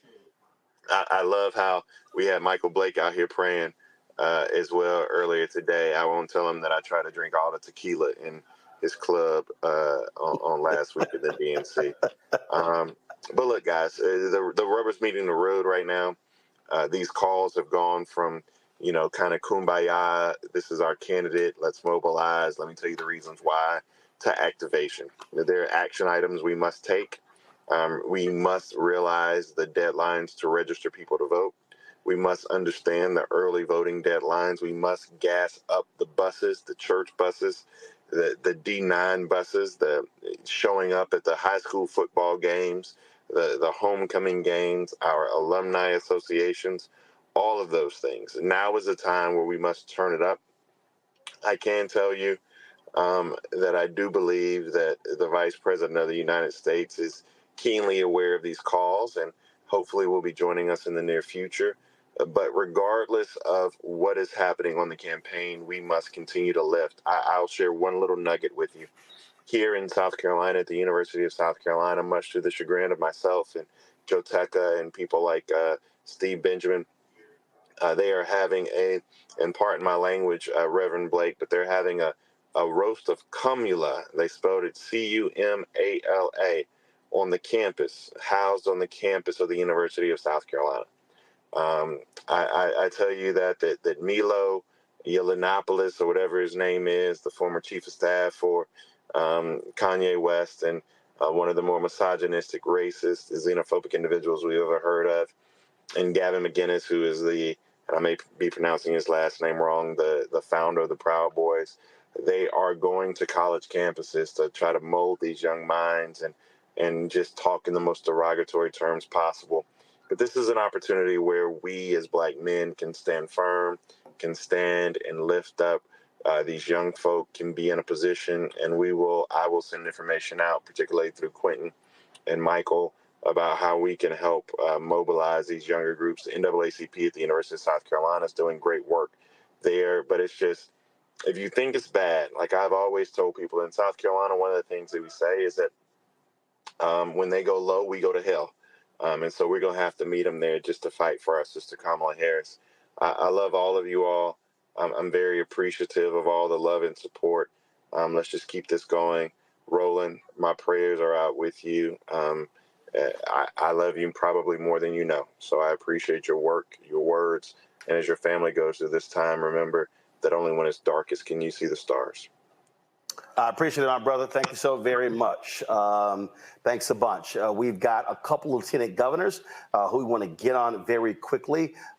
Michigan is a critical state for Vice President Kamala Harris, Governor Tim Walz. Joining us right now, he's been on 2 of our previous calls, is Lieutenant Governor of Michigan, Garland Gilchrist. We want to go to him right now. Roland, my brother, thank you so much. Thank you to Bakari, to Quentin, to Michael, to everybody who came together to host this, Blake. Thank y'all so much for the leadership you show, for bringing Black men together for this important movement at this important moment in our present and in our history and in our future. I'm Garland Gilchrist, Lieutenant Governor of the great state of Michigan. I wanted to give you a quick update on, I'm a little bit biased, but I think this is a state that will be pivotal to deciding this election. And so I want to let folks know a couple of things. The energy continues to be really incredible in Michigan, coming off of when the vice president and the governor came here a couple weeks before the convention. People are riding high coming off of the convention in Chicago. But now, as we wake up here on another day in Michigan, there's more voters to contact and more work to do. I'm kind of taking the lead role in making sure that we are reaching out to Black voters in the most effective way possible and to our younger voters in the most effective way possible. Michigan has made some big changes in the last 2 years with the Democratic trifecta that we have alongside me and Governor Gresham Whitmer that I think are going to make a difference for voter turnout that we have to take advantage of. First and foremost is that, absentee voting is going to start in Michigan the day after my birthday, September 26th. And so we want to make sure that as many people are requesting absentee ballots in our state as possible. We have our organizers trained up and ready to do so. The second thing is that we implemented early voting here in the state of Michigan, 9 days of early voting. So we're encouraging people, for those who may not vote absentee, but to go and vote early so that votes can be already cast and ready to be counted quickly on election day. Because it's important that we really leave no doubt about this Michigan victory. And the bigger that it is, the less susceptible it will be to the inevitable legal challenges that are going to come from it. But the third thing that really inspires me about what we're seeing in Michigan is this unprecedented energy from young voters. So we passed a pre-registration law so that 17-year-olds could get registered to vote ahead of their 18th birthday. And Michigan actually has now almost 80% of our 18-year-olds registered to vote. A bunch of them have signed up to register to vote just in the last 5 weeks since the vice president ascended to the top of the ticket. That's exciting because I think that most of those young people are coming in prime to vote for the vice president. But now we got to do the work to actually organize and meet them where they are and talking to them. And so I'm meeting those folks where they are all across the state of Michigan, in the city of Detroit where I live, in places like Flint, Michigan, and Benton Harbor, Michigan, where a lot of Black folks live, but also in places in rural Michigan where these younger voters are hungry for a clean energy future that we can deliver them in Michigan and in America. So I'm really enthused and encouraged by that, but registered voters aren't good enough. We need to have actual voters, mobilized voters, engaged and informed voters. And the resources that come from a call organized like this one help us be able to build the team, to build the squad, to do the work, to reach the people, to have the conversations that frankly only we can have, to not have a generic conversation about voting, but a real conversation about power, a real conversation about the future, the future that you want to see, the way that voting can help you get there, that it is one step to take to seizing the power that you already have, and know that we're going to try to be a model for that here in Michigan. I'm hoping that as many people as possible on this call actually make it their business to come see me in Michigan so we can organize, mobilize, and energize more and more people. I've been happening through September and October that I'll make sure that the team is able to make folks aware of. We've had surrogates coming in already, and we'll see more and more as we go forward. So just thank everybody for being open to that, willing to step in and stand tall alongside us here in Michigan. As Michigan goes, so will go the country, and we plan to go for Vice President Kamala Harris. So thanks, Black men, for stepping up and being you. Lieutenant Governor Garland Gilchrist, we certainly appreciate it. Thanks a lot. Let's go to another Lieutenant Governor, folks, in a battleground state that is Pennsylvania. Joining us right now, Lieutenant Governor Austin Davis. How you doing, Doc? I'm doing great, Roland. Hey, great to be with all you brothers today. My condolences to you, keeping your family in my prayers as well. It's great to see so many Black men energized and ready to mobilize for Kamala Harris. I have been so excited as I've crisscrossed Pennsylvania for the last few weeks talking about the vice president's message and what the great things she's going to do once we elect her to office. But, we've been having real conversations, particularly with Black men who, quite frankly, feel like the system just doesn't work for them. And I think it's going to be important that Black men show up and talk about and talk to each other about how we can begin to solve some of the biggest problems in our communities, why we have to be engaged in the electoral process. I've been proud to chair the Black voters for Harris of Pennsylvania to help make sure we're turning out Black voters, not just in Pittsburgh and Philadelphia, but all across Pennsylvania in small communities like Erie and Chester and McKeesport and Aliquippa, because we know Black people live everywhere. I want to echo the invitation that my colleague LG Gilchrist gave. Pennsylvania is going to be a close state. We know that the last election was decided by half a percentage point. I believe this election is going to be equally as close. We really could use all hands on deck. I've been so excited to see the energy on the ground here in Pennsylvania. Since Kamala Harris ascended to the top of the ticket, we've had over 40,000 people sign up to register with the Democratic Party, sign up to volunteer with the Democratic Party in this election. So we are super excited to see the energy on the ground, but we need to translate that into doors. So if folks want to come to Pennsylvania, I want to meet you. I want to campaign with you. I want you to engage with us because as Pennsylvania and Michigan goes, the country is going to go. And it's so critical to make sure that we use every power in our resource to elect Kamala Harris. And look, the alternative isn't just a bad candidate. The alternative is Donald Trump, somebody who has openly espoused racist views, who has openly talked about taking America backwards, who we know what he did when he had 4 years in the White House, and that wasn't center of the concern of Black and brown people. So I'm proud to be with you all in this fight. I look forward to helping to lead us on to victory here in Pennsylvania. I believe we will win, but we have to do the work to get there. So thank you all for being here, and it's great to be with you all in this fight. All right, then, Lieutenant Governor Austin Davis of Pennsylvania, we certainly appreciate you joining us on this call. Just to give some folks perspective in terms of how we see these things changing. Polling data comes out all the time, and let me be real clear. When you look at this polling data, and we keep saying this over and over and over again, don't just get focused on polling data.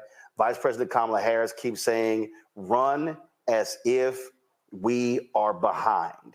Run as if we're operating as underdogs. Fox News polling comes out, shows her up 2 points in Georgia, 2 points in Nevada, Arizona, showing down in North Carolina. Polls are going to change every single day. Not a single poll has ever won an election. What wins elections are when people show up, turn up, and turn out. And so those things have to happen. Also, understand what's happening in Texas. They moved some 1 million people in terms of off the voting rolls. So we want everybody who's watching and listening to check your voter status. Go to iwillvote.com. Check your voter status. We see these shenanigans happening in Georgia, in Florida, and other places. And so we want you to always protect yourself when it comes to voting. And when I say, folks, why our voting matters, I'm going to use the example of Wisconsin. I'm going to bring up former Lieutenant Governor Mandela Barnes of Wisconsin.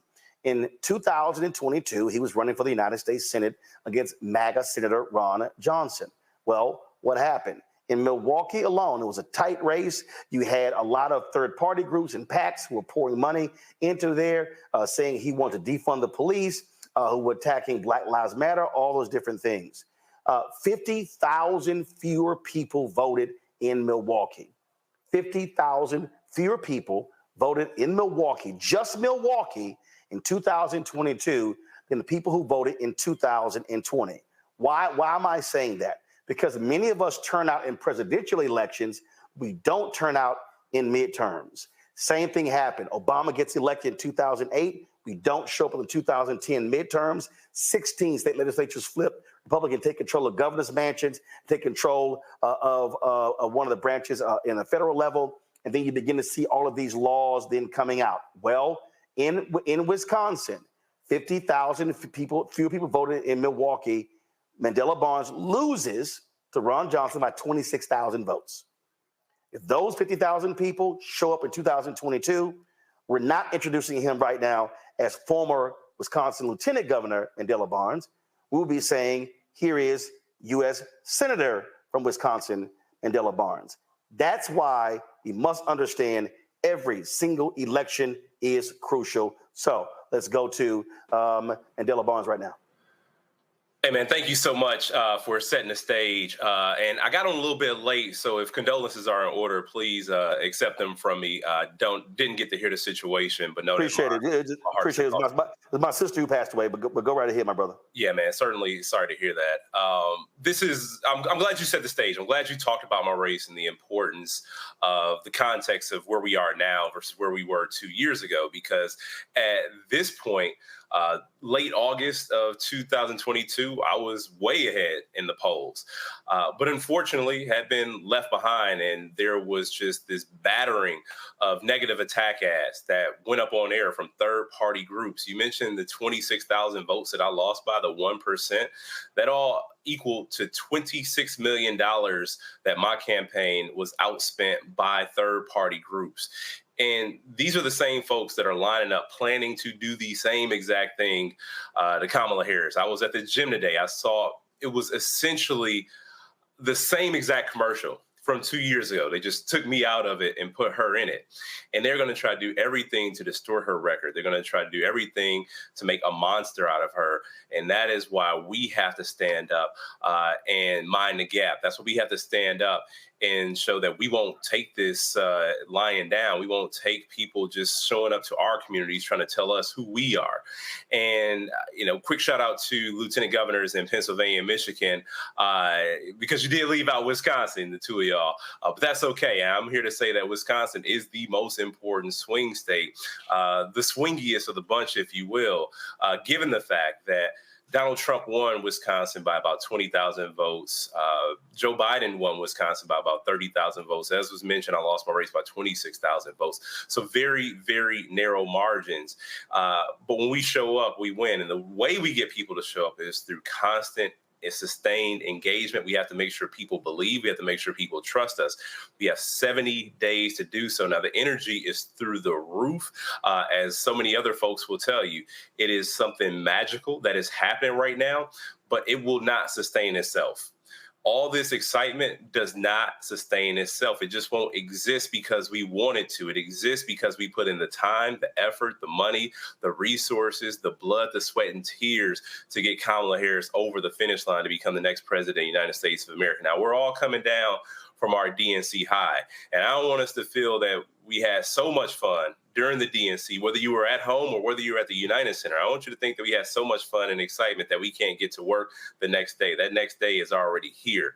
And so for all the folks who are on this call right now, who know somebody who's still on the fence about whether it makes sense, whether it even matters if they show up to vote, we have to change hearts. And we have to change minds. And the way that we do that is through organizing. That's how I got my foot into this arena, is through grassroots organizing. And I got elected to state representative in 2012, lieutenant governor in 2018, the honor of my life. But I can tell you it was the power of the people behind me that got me to either of those offices. And we are the people that have to show up with the power to elect Kamala Harris. So just want to say thanks so much for having me. I know we have iwillvote.com. For more information to get folks involved and engaged. Want to just say thank you to Brother Blake, want to Quinn James, Bakari, everybody who helped put this together. I know I'm forgetting some names. I didn't even want to start saying those names, but thank you so much. But even more than the organizers, the people who are participating and the people who are going to go outside after you close the laptop and go make a difference in this election. Want to thank y'all. Mandela Barnes, we surely appreciate it, bro. Thank you so very much. Folks, I told you a little bit earlier in terms of the latest polling. Fox News poll shows in Arizona, 50-49, Harris over Trump. Georgia, 50-48, Harris over Trump. Nevada, 50-48, Harris over Trump. North Carolina, Trump, 50-49 over Harris. Now, when you look at those Senate races, you see much wider margins. And so you see literally 8 to 10 to 15 points for the Democratic senators running in those states compared to the presidential race. And so the reason why that's important, the United States Senate is crucial because if Democrats hold onto the United States Senate, that's how they'll be able to confirm federal judges. 200 federal judges have been confirmed under Biden-Harris. 58 of those federal judges are African-American, 37 black women, 21 black men. More black female appellate judges have been appointed and confirmed by Biden-Harris and by the Democratic Senate and all previous presidents combined. When you see what's going on today, the Supreme Court made a decision regarding a Biden student loan program. When you look at a federal judge making a ruling when it comes to the abortion pill, when you look at a federal judge making another rule, making multiple rulings regarding various Biden policies, we have to understand federal judges are crucially important. The Congressional Black Caucus has been pushing hard for Senator Dick Durbin to move on those federal judges, but also on those U.S. Marshals, those U.S. attorneys that have been appointed. And Congressman Stephen Horsford of Nevada, who chairs the Congressional Black Caucus, has been very outspoken about that. He's bringing him up right now. He also has just been named co-chair of the national campaign, Harris-Walz. And Congressman Horsford, to that particular point, again, just underscore for people who don't understand the connecting of the dots in politics, why, when you talk about winning and victors goes, the spoils go to the victor, why we must understand that holding the Senate is crucial, because when you have U.S. attorneys, they're prosecuting under Biden-Harris and the Kristen Clark in the Department of Justice these hate crime cases. They're prosecuting redlining cases. They're putting these cops and these jail wardens and corrections officers in prison for heinous acts against folk. And so we can't just be so locked in the presidential race. We got to realize those U.S. Senate races are just as important. Well, good evening. It's great to be with you, Brother Martin. It's good to see you, Brother Blake, and all the organizers, and to the brothers that are on tonight. Look, we are 69 days from victory, and it's going to come down to each and every one of us and our vote for Kamala Harris and Tim Walz for president and vice president, but also to make sure that we put Democrats in the majority in the House. We make Hakeem Jeffries the next speaker, that we expand the majority in the United States Senate and add representation by bringing Angela Alsobrooks, Lisa Blunt Rochester, Colin Allred to the United States Senate. And I'm glad that you are touching on the importance of the federal judges, the U.S. attorneys, and the marshals. Today, in fact, we have a number of brothers who are still waiting on their confirmation, but because of a blue slip process, a tradition that dates back to Jim Crow, unfortunately, those confirmations are being held up.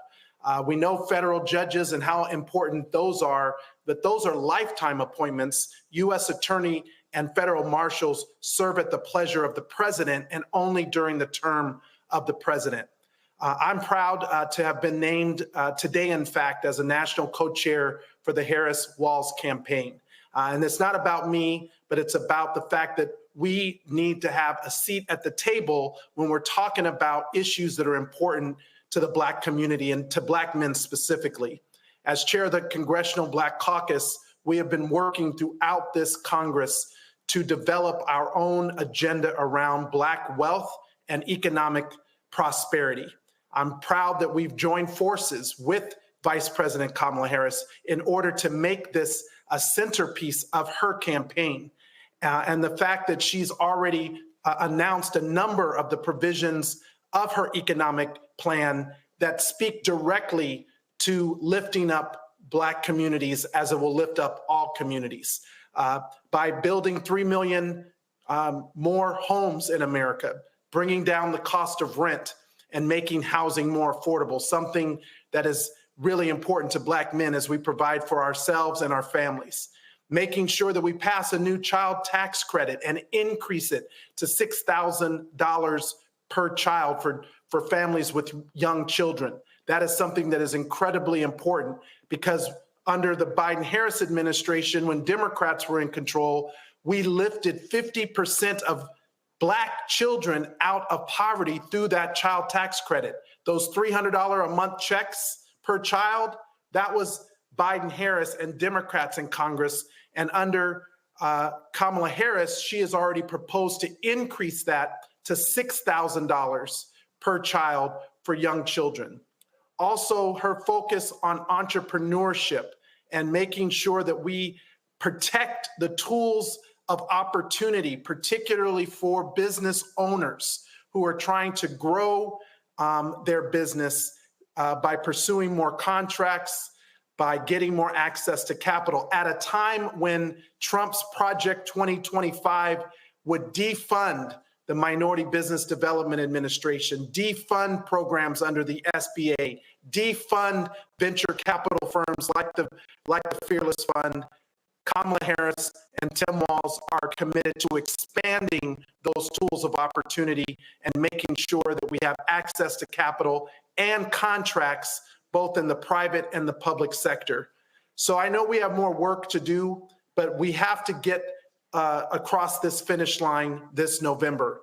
I am one of 4 what we call frontline members in the Congressional Black Caucus. It's me, Don Davis from North Carolina, Amelia Sykes from Ohio, and Johanna Hayes from Connecticut. We also have 4 additional what we call red to blue candidates, Janelle Bynum out in Oregon, Shamari Figures in Alabama, and of course, Mondaire Jones in New York. These are opportunities for us to win what are currently red districts, turning them blue, making the majority in the House, which will mean Hakeem Jeffries becomes the next speaker, the first Black Speaker of the House of Representatives, and we return 5 CBC members to full committee chairs over a number of key important committees, including financial services, homeland security, education and labor, foreign affairs, and of course, agriculture. But in addition to that, 30 members of the Congressional Black Caucus become chairs of subcommittees over every major jurisdiction. Now, why is this important? Because when we want the president to get something done, you've got to have members in the House who have power of the gavel to bring those bills up, to pass them out of the subcommittees or the full committees, to bring them to the floor where Hakeem Jeffries will be the speaker, to get them to the Senate so that we can get them across the finish line and to the president's desk. None of that happens unless we turn out and vote.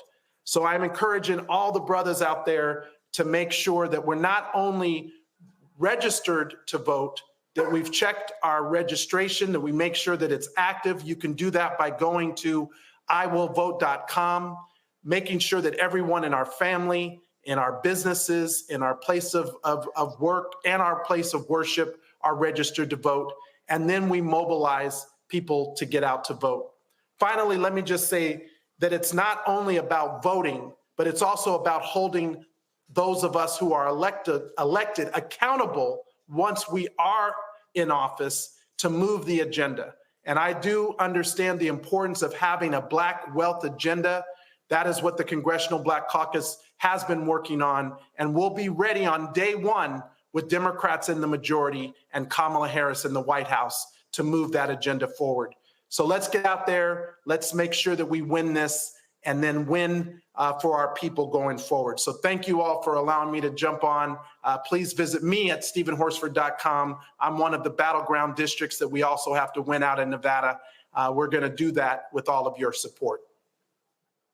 All right, then. So we certainly appreciate that, Congressman Stephen Horsford, my alpha brother, chair of the Congressional Black Caucus. Thanks a bunch.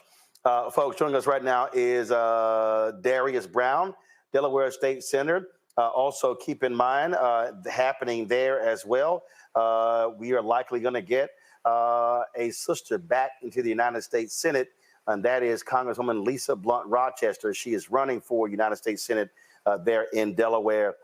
And so we can't wait to support her in that effort. So if y'all in Delaware, make sure you cast your ballot for her. Let's go right to State Senator Darius Brown. You there? I am. Good to see you, Brother Roland, and all the brothers that are here tonight on tonight's call. I want to talk a little bit about our politics and why our politics are local, and the impact that it has when we elect African Americans in state legislatures, when we show up to vote as Black men, and how that enhances what's going to happen with Vice President Harris, but also the majority in the United States Senate and House, and what that was allowing us to do here in the state of Delaware, where we were able to appoint the first African American Supreme Court justice recently. We were also able to add more African Americans to the Delaware judiciary. We're able to adopt adult expungement, which was not legislation here in the state, and working with our Congresswoman Lisa Blunt Rochester, replicating her clean slate bill for automatic expungement in Congress here in the state of Delaware, where over 200,000 Delawareans now have had their records automatically expunged. We've been able to invest and build the first new public school in the city of Wilmington, an $86 million investment because of federal funds and how they've been able to be brought to the state of Delaware, and we're driving to improve public education. So for the brothers that are on this call, as we are going to make sure that we show up in November and vote for Vice President Harris, we're going to show up and make sure that we can get that Senate majority here in Delaware by electing our Congresswoman Lisa Blunt Rochester to the United States Senate. We want to make sure that we also increase Democratic representation in the House of Representatives so that Brother Hakeem Jeffries can be the Speaker of the House. But locally also, when we show up to vote, it is the trickle-down effect. It is the effect of not only those that are going to be elected at the national level, but for a brother like myself, who's the only African-American man that serves in the Delaware State Senate, it's about electing more African-Americans to the state legislature and how we're able to invest and improve our communities because of that. So whether it's in our barbershop or in our churches or in our Masonic halls, or even within our neighborhoods, at our neighborhood bars or clubs, to engage our friends, particularly African-American men, around registering to vote, about getting active and participating in this election process and showing up to vote in November and throughout this early voting, absentee voting process that exists in many states. So for us in Delaware, we're going to show up blue, but we also want to make sure that African-American men are working with Brother Austin and friends of mine like Representative Jordan Harris and others in Pennsylvania, so that Pennsylvania shows up and is blue as well, so that we can have that victory in states like that as well. So again, I want to thank you all for allowing me to be on tonight's call, and for all of the brothers that are here. Just want to reemphasize that to this election, we're going to make sure that we elect Kamala Harris as the next president of the United States, but also we're going to ensure that we have representation at the local and congressional level as well, which is so important to us. All right, then. State Senator Harris Brown, we surely appreciate it. Thanks a lot. Folks, let's go to Arizona. Former Arizona State Representative Jevin Hodge, he joins us right now. That, again, is another one of those battleground states on the presidential side, but also on the U.S. Senate side as well. Jevin, go right ahead. Roland, thank you so much for having me here today, and it is a great honor to be here with you. I want to start by saying I'm giving you my love and my condolences. We're with you, brother. We're uplifting you, and we're wrapping you in love and prayer. Just know that we got your back, as you have always had our back. My name is Jevin Hodge, former state representative from the great state 48, Arizona, where I have served as the former vice chairman of the Arizona Democratic Party. And in 2022, my congressional seat in Scottsdale, Arizona was the 6th closest seat in the country. Like my brother, Mandela Barnes, my seat was decided 8 days after the election, and it was decided by 3,197 votes, which is less than 1%. So when you believe that your vote doesn't matter, when you think that your vote doesn't matter, I, Mandela Barnes, we are living proof that every vote matters. And here, let me break it down for you here in Arizona. Just recently, you might have seen on TV, Vice President Kamala Harris and Governor Tim Walz hosted the largest political rally in Arizona history, clocking in over 15,000 people. They tried to say it was fake news. No, I was there. The energy was popping. It was live. And let me just express that importance. In 2020, President Biden won Arizona by a margin of 0.03%. And let me just tell you this, that was 10,457 votes. 10,457 votes decided the presidential election in 2020. And I can tell you this, it's going to come down to a margin like that again here in 2022. We got Ruben Gallego running for the United States Senate. He is going to mop the floor with Kari Lake. And we need your help. We need your support. We need you to engage in Arizona. To give you an idea what the landscape looks like here in the state legislature, it is a 1-seat divide in the House and the Senate, 29-31 split in the House, 14-16 split in the Senate. We can flip both chambers. We can give Governor Katie Hobbs the governing majority so we can fight back for some pro-Arizona, pro-people solutions here. And with that, Black people in Arizona make up about 5% of the population. So when you look at that, about 4.1 million registered voters in Arizona, Black people make up about 20 to 25%. We alone will decide this election in 2024. And so we got to get out there. If you're in a blue state, consider making some calls in Arizona. Consider donating a few dollars to Arizona candidates and the infrastructure here that we're building in Arizona. And here's the cherry on top. We have a remarkable Black woman who is running to be the Maricopa County Attorney, Tamika Wooten, who will be the first ever Black county official and the first ever Black woman to serve as county attorney in the 4th largest county in America. We have an opportunity to make history here in Arizona. Early voting starts on October 9th, and nearly 75% of registered voters in 2022 applied to be on the early voting rolls. So look, we got to get out there. I vote because my mother has a pre-existing condition, and we got to make sure our people are protected. I vote because we got to do everything that we can to address the housing crisis. I vote because we want to put more dollars in people's pockets. I vote because my ancestors died for my right to be able to do so. So I got one question for you. Are you with me? Let's get out there. Let's do this. Let's rock the show. Arizona, just like Michigan, just like Pennsylvania, just like Wisconsin, just like Georgia, will be one of the consequential states in the union that will decide the future of this country. Thank you, my brothers. Thank you, Black men. Thank you for stepping up. Look, we can't just leave it to the sisters to save this country. We got to do our part too. I love each and every one of you. Thank you for being here tonight. Thank you, Roland. All right, then. We certainly appreciate you joining us, Jevin. So earlier, I think it was Mike, no, it was Khalil made a reference to today. So, yeah, it is correct. 61 years ago, the March on Washington for Jobs and Freedom took place here in Washington, D.C. Of course, Dr. King gave that speech known as I Have a Dream speech, but actually was called Normalcy No More.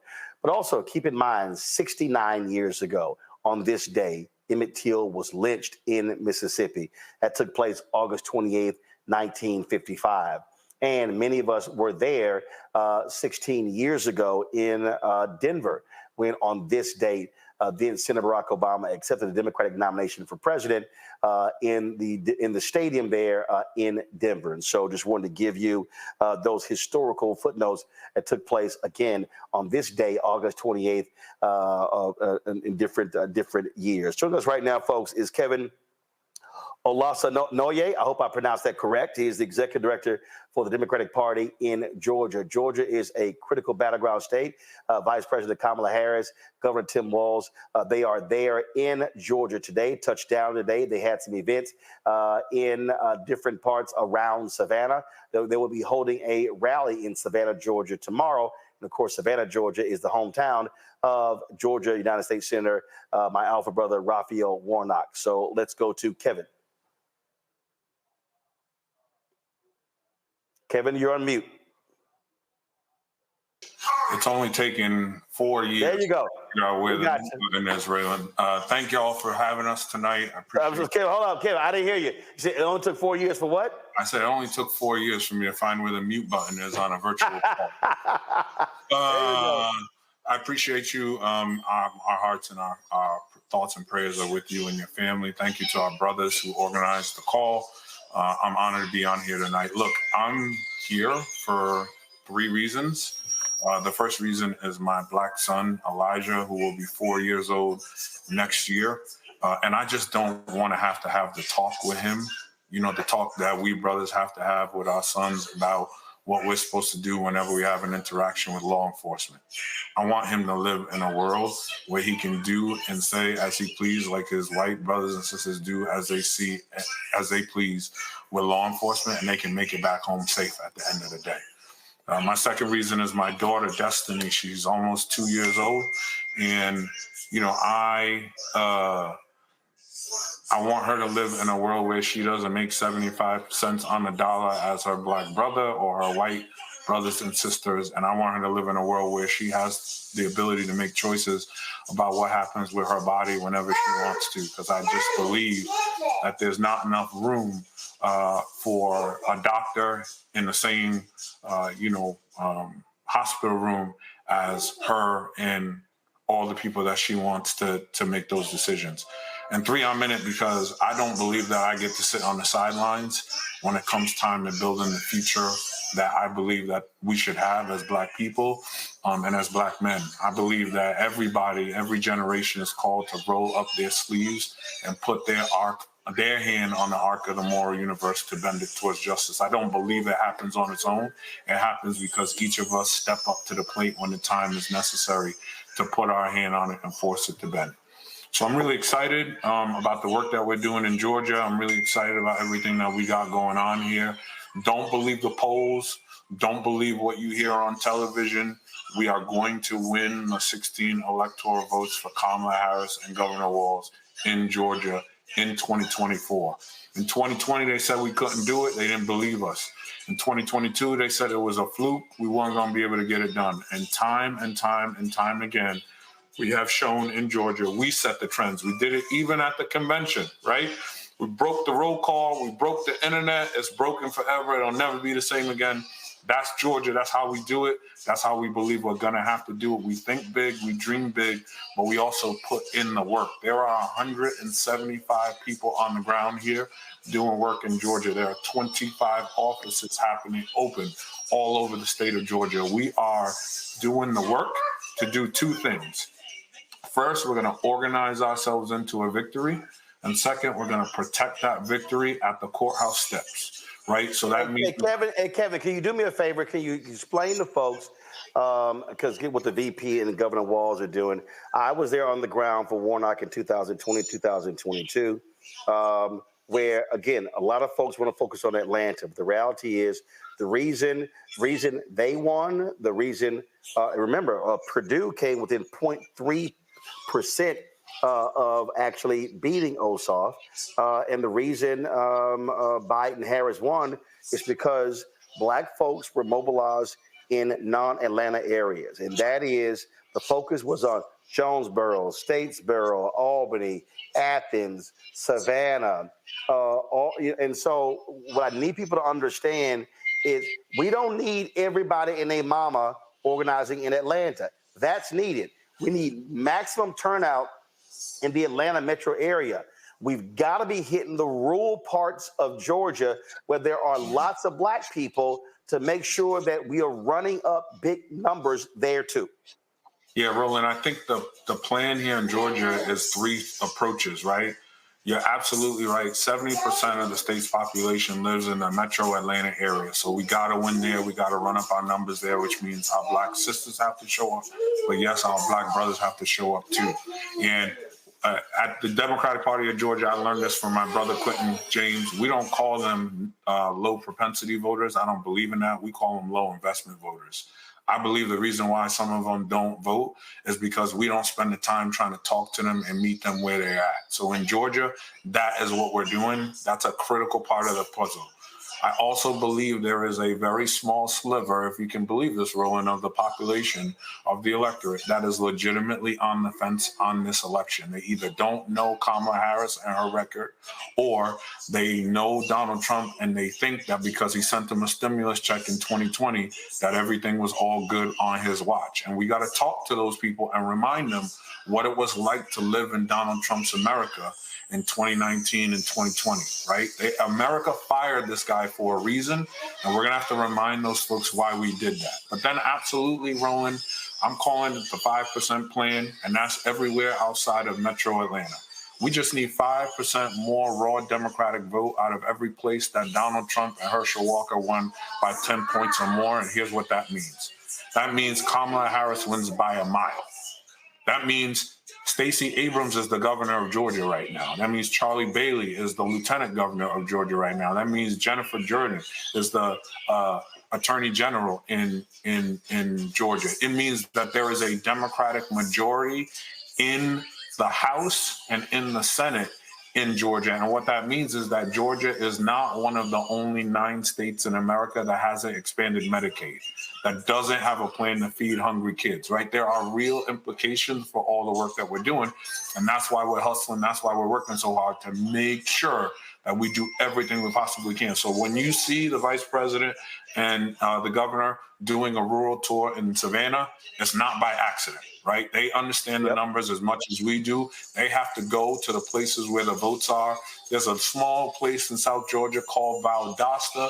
Most people around the country don't even know where that is, but that is a small town in South Georgia that Raphael Warnock won in 2022, and it is the reason why he is, again, a United States Senator. We're going to have to win in places like that in order to be able to be successful, right? And that's the plan, right? We squeeze every ounce of toothpaste out of the tube in Atlanta, but we show up everywhere else that matters, and we remind people who are legitimately on the fence about what it's going to take and what the plan is for where we're going. Because as much as elections are about where we've come from, they're also about charting a future for my son Elijah and my daughter Destiny that I was talking about. So I'm honored to be here with y'all tonight. Look, if you're looking to get involved, if you're looking to make an impact, Georgia, we set the trends. I believe wholeheartedly we are going to win here. And when we win here in Georgia, we are going to win everywhere else. And we're going to do the thing that we have come to try to do. So I appreciate y'all. If you're looking to get involved, www.georgiademocrat.org. My finance director will kill me if I don't say, throw us a couple dollars, 5, 10, whatever you can. It goes a long way. When this election is over and most of the country is going away, we got $4 million worth of lawsuits ahead of us to try to protect the win that we earn, right? Because we know that Republicans are going to do everything they can to try to snatch this win away from us. And we're going to need the resources and the help from people on this call and everywhere around the country. I'm honored to be on here. Thank you, thank you, thank you for all y'all are doing. I've been watching. I can't believe y'all raised all that money that y'all raised a couple of weeks ago. I'm here with y'all in spirit. Just know it. And I appreciate the opportunity. Thank y'all. All right. Kevin, we appreciate it. Thanks a lot. Let me remind all the brothers as well who are on this call. About $1.5 million was raised. About $1 million went to the campaign, but $450,000 is going directly to various Black male organizations. When we were at the convention at the Collective PAC brunch, Quentin James announced those groups, and so we're going to do that a little bit later once we get towards the end. Going to have Quentin name those groups again that they're receiving those grants, who are going to be doing on the ground work to specifically turn Black men out. Folks, a little bit earlier on Roland Martin Unfiltered, I talked to rapper YelloPain, who in 2020 did a video called "My Vote Don't Count," and he said that he was one of those folks who didn't understand how voting was connected, not just where everything is not just the presidential race, but all going from the top to bottom, bottom to top. And so in case you have not seen that video he did with 7th Streeter, I want to play that for you because every single one of us should be grabbing this video on YouTube. You should be downloading on your phone because he's speaking to a lot of brothers and sisters who do not understand politics, who do not understand how these things are connected. So, Keenan, roll it.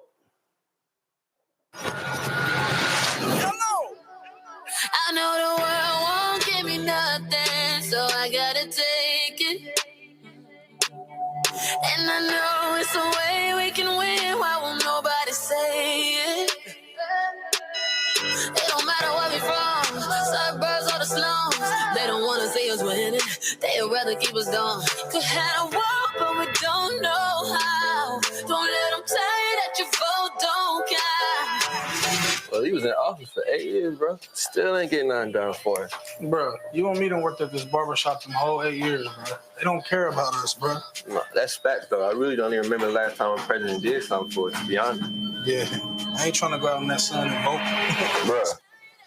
You literally don't know what you're talking about, man.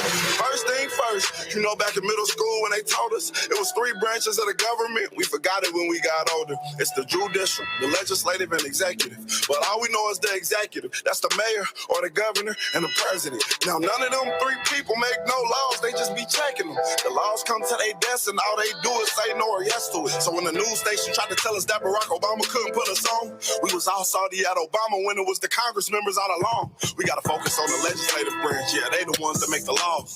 Yeah, they the ones write how much food stamp money you get on the card. But when people that wanted to help us wanted the job, I know they probably lost. Because we ain't even know their name, we ain't know their face, we ain't know it all. So the Congress or the State House, that's legislative, they make laws. So what we want from the president is what they do, okay, y'all? See, they election every 2 years, but we don't never even go to those. The Congress, they can raise minimum wage, but we ain't even really know it, though. So you know how back in 2008, when we all voted for Obama, we was all supposed to go back in 2010 and vote for the Congress. Because they the ones make child support laws. They the ones choose if your kids at school get to eat steak or corn dogs. The State House make the court calls. So if the country failed, then you can't say it's them, it's your fault. Because y'all ain't know to vote for Congress members that was for y'all. And they don't got to leave after 4 years. And we just let them sit. See, they don't want to tell you this. They want you to focus on the president. Now, the third branch is the judicial. That's judges. They the reason why John Crawford and Trayvon had justice. So when Meek Mill got locked up just for popping willies, we blame the judge and not the city when they let her get voted in because they ain't know who to vote against. Imagine life on the other side. Roads better, schools better, everybody get their license back, grocery store food better, custody of your kids back, homeless people get new shelters. If we gonna fix the U.S., we gotta start with them 2 letters. Me and you. Somebody told us that the government want to keep us broke, but the only reason why those people in the government is because we ain't vote. And I ain't talking about the president. I'm talking about the ones we ain't know. See, they was gonna try to keep it low, but it's gonna hurt them when they see the pros. I know the world won't give me nothing, so I gotta take it. And I know it's a way we can win. Why won't nobody say it? It don't matter where we from, suburbs or the slums. They don't want to see us winning. They'd rather keep us down. Could have a walk, but we don't know how. Don't let them tell you that your vote don't count.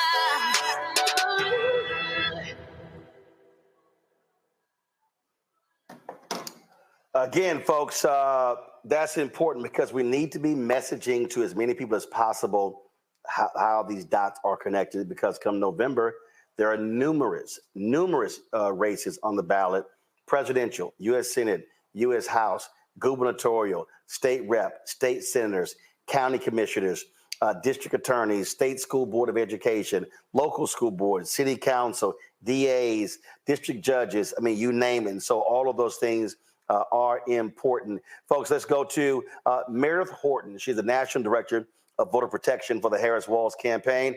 How did a woman sneak on this call? Hey, Meredith, how you?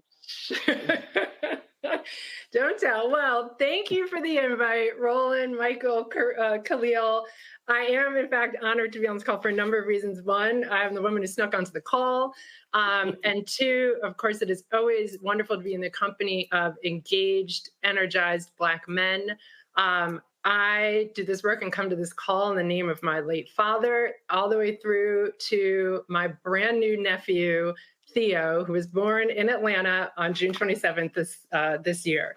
So really, really honored to be here. My name is Meredith Horton. I am the National Director for Voter Protection and Access for the Harris-Walz campaign. It feels good to say it. Here in headquarters, we can all feel the energy of this moment, of supporters like you all, of volunteers, hopefully like you all as well, who are really powering this campaign. Last week during convention, it was the biggest organizing week of the campaign. We had volunteers sign up for nearly 200,000 new shifts. That is awesome and powerful. And we really must keep that momentum going because voting season is here. In North Carolina, the state will start mailing ballots to voters on September 6th, literally right after Labor Day, right around the corner. In Pennsylvania, In some counties, voters can begin voting as soon as September 16th. So that's why I'm so excited to talk to you all today, to talk about voter protection, a little bit about what it is, what we're building this cycle to make sure that voters are able to cast that ballot, have that ballot count, and make sure that this election is certified.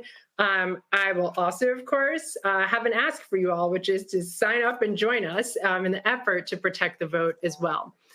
So a little bit about me, again, the woman who snuck onto the call. I have been working and involved in voter protection and voting rights work as a lawyer for over a decade, both in the Democratic campaign ecosystem where I started in Georgia. So shout out to Kevin, who continues to hold down that state.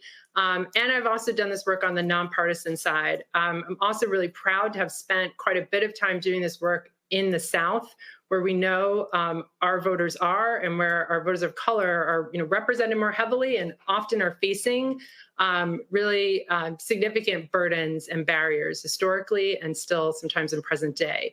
So for me, doing this work means this is how I engage in the project of democracy. So in order for all of us to really see that thriving, inclusive, multiracial democracy that we deserve and that we continue to demand, it does require, as I know others on the call have said, all of us to figure out how we can plug in. For some of us, that looks like campaign work. It looks like running for office. It looks like dedicating your work to your energy to doing this work for nonprofit organizations.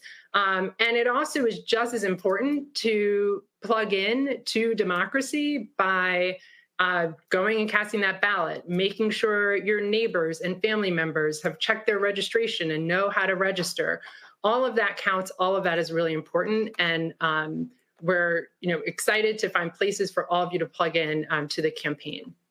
So just to talk a little bit about our candidate and our ticket, which we are very excited about. So we know that Vice President Kamala Harris and Governor Tim Walz are fighting for the people, for our freedoms, for our future. We've also seen that Donald Trump is only fighting for himself.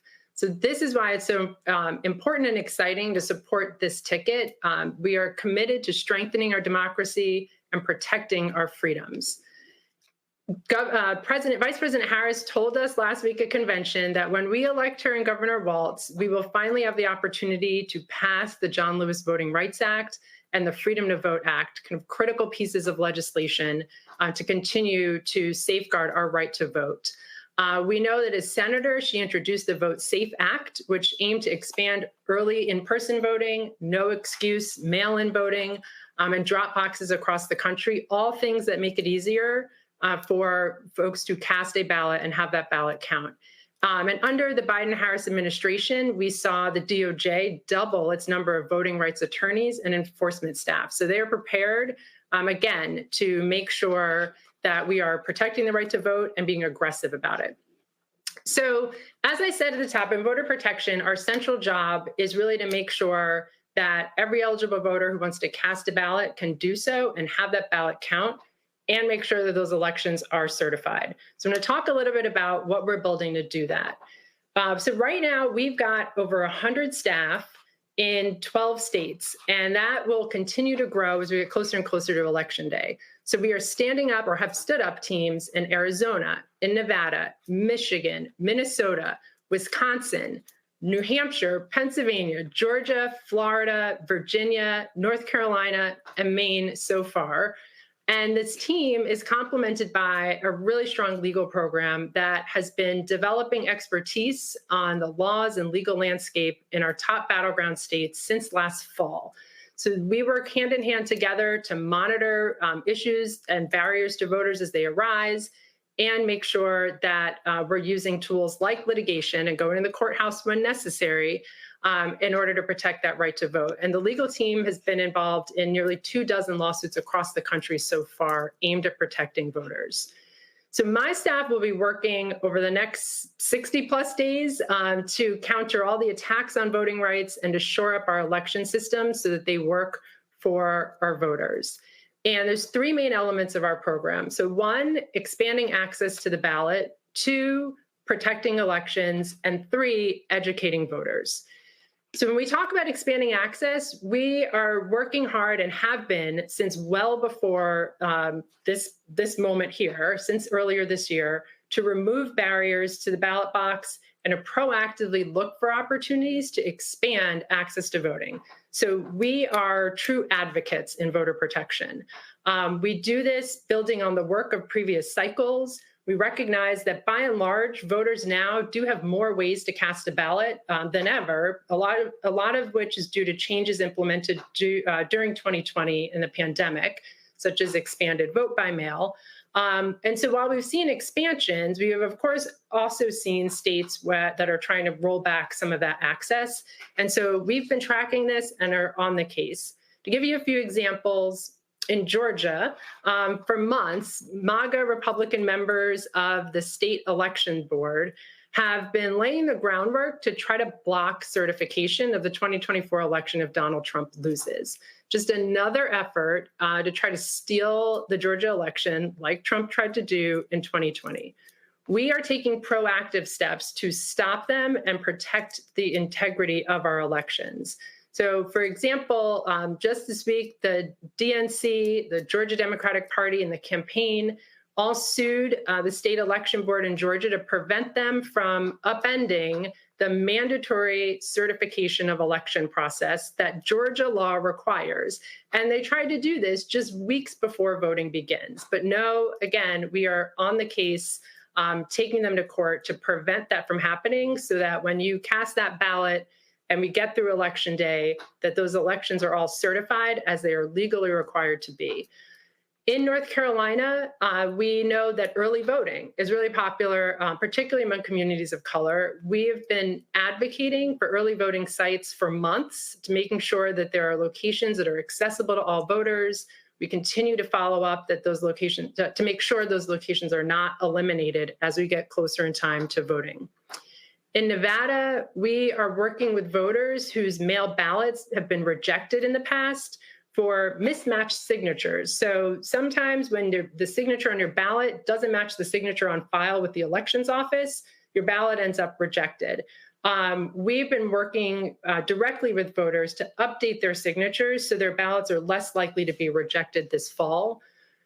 And in Michigan, another example, we are advocating for more satellite clerk's offices with the hope that additional locations can help eliminate long lines that college students and others tend to face historically in that state. And those are concerns that we are addressing similarly in other states as well where they're arising.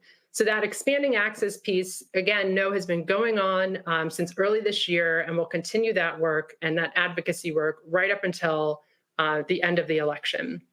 So the second main element is protecting elections. This is work we've been doing for decades. So we will be on the ground to protect voters as they cast their ballot. This is the real part of the program where we mobilize thousands and thousands of volunteers across the country. And I'm hoping many of you sign up to join our programs in our battleground states. This is a poll monitoring program in part and a hotline program. Our poll monitoring program puts individuals just like you all out in polling places across the country. So we make sure that you are trained, that you are supported by resources both in hand and back in boiler rooms and campaign offices. But those poll monitors really become our eyes and ears on the ground to ensure that voting is safe and fair. These volunteers are absolutely critical to our campaign. They are able to tell us, for example, if there's a 3-hour line in Fulton County polling location on a Sunday, is it because there's a long line of excited Harris-Walz voters who came out as part of a huge Souls to the Poll effort? And so folks are hyped, they're excited to vote for Democrats up and down the ballot.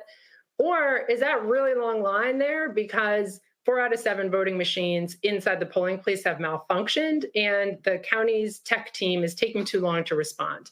Either way, we're on the case, but as a poll monitor, you're really our source of information that's close to the ground to let us know what's happening with the conduct of elections in real time. So it's a really powerful network of volunteers that provides information to the campaign to make sure we can fix problems as they're happening if we didn't get to it before it happened.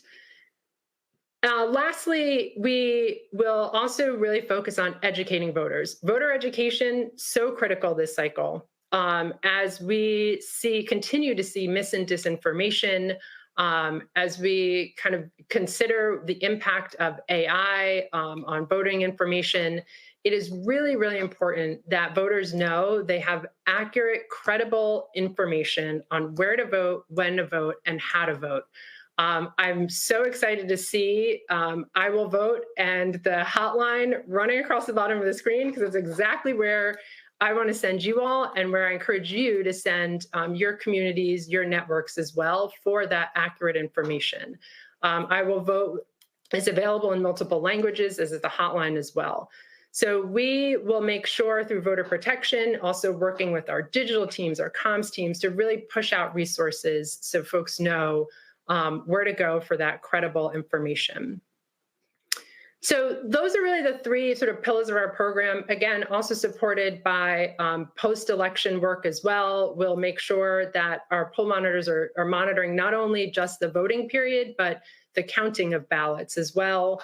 And we, along with our legal team, are really preparing for all the way through the certification process.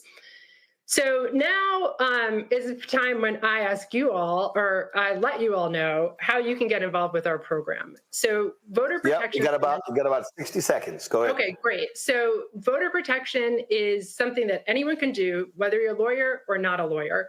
I'm going to drop links in the chat to show you how to get involved and how you can sign up.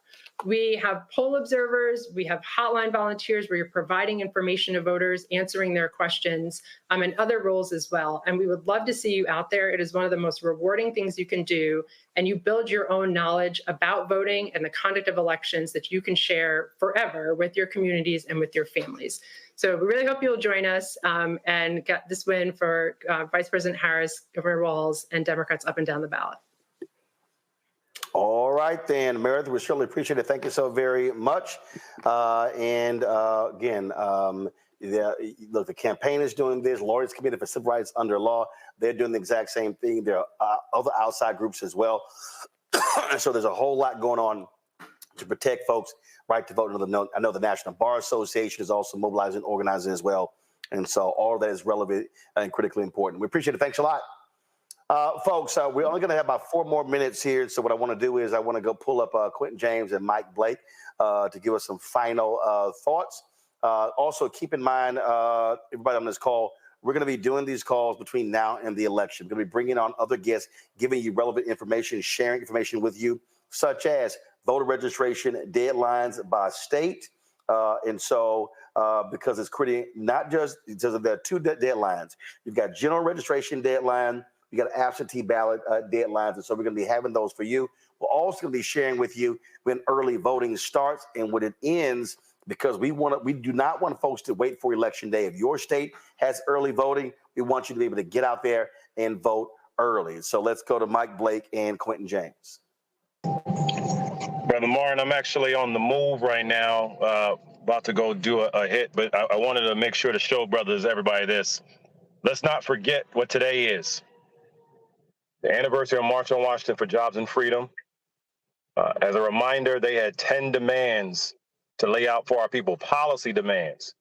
And shout out to those forefathers and our ancestors and those that are still with us who did the work.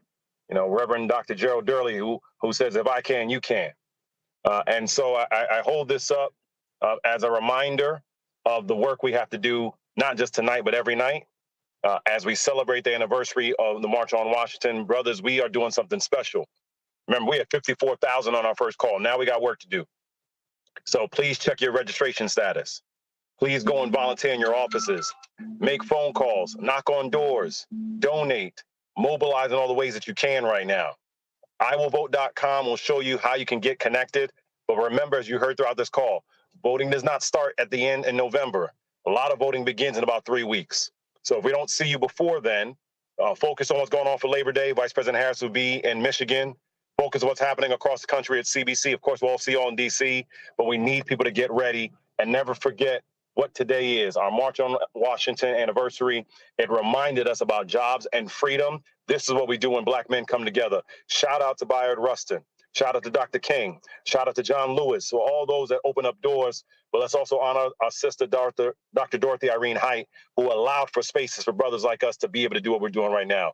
To Roland, love you, brother. Grateful for you.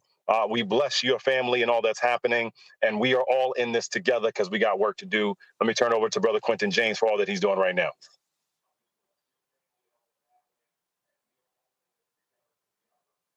Mike Blake, thanks a lot.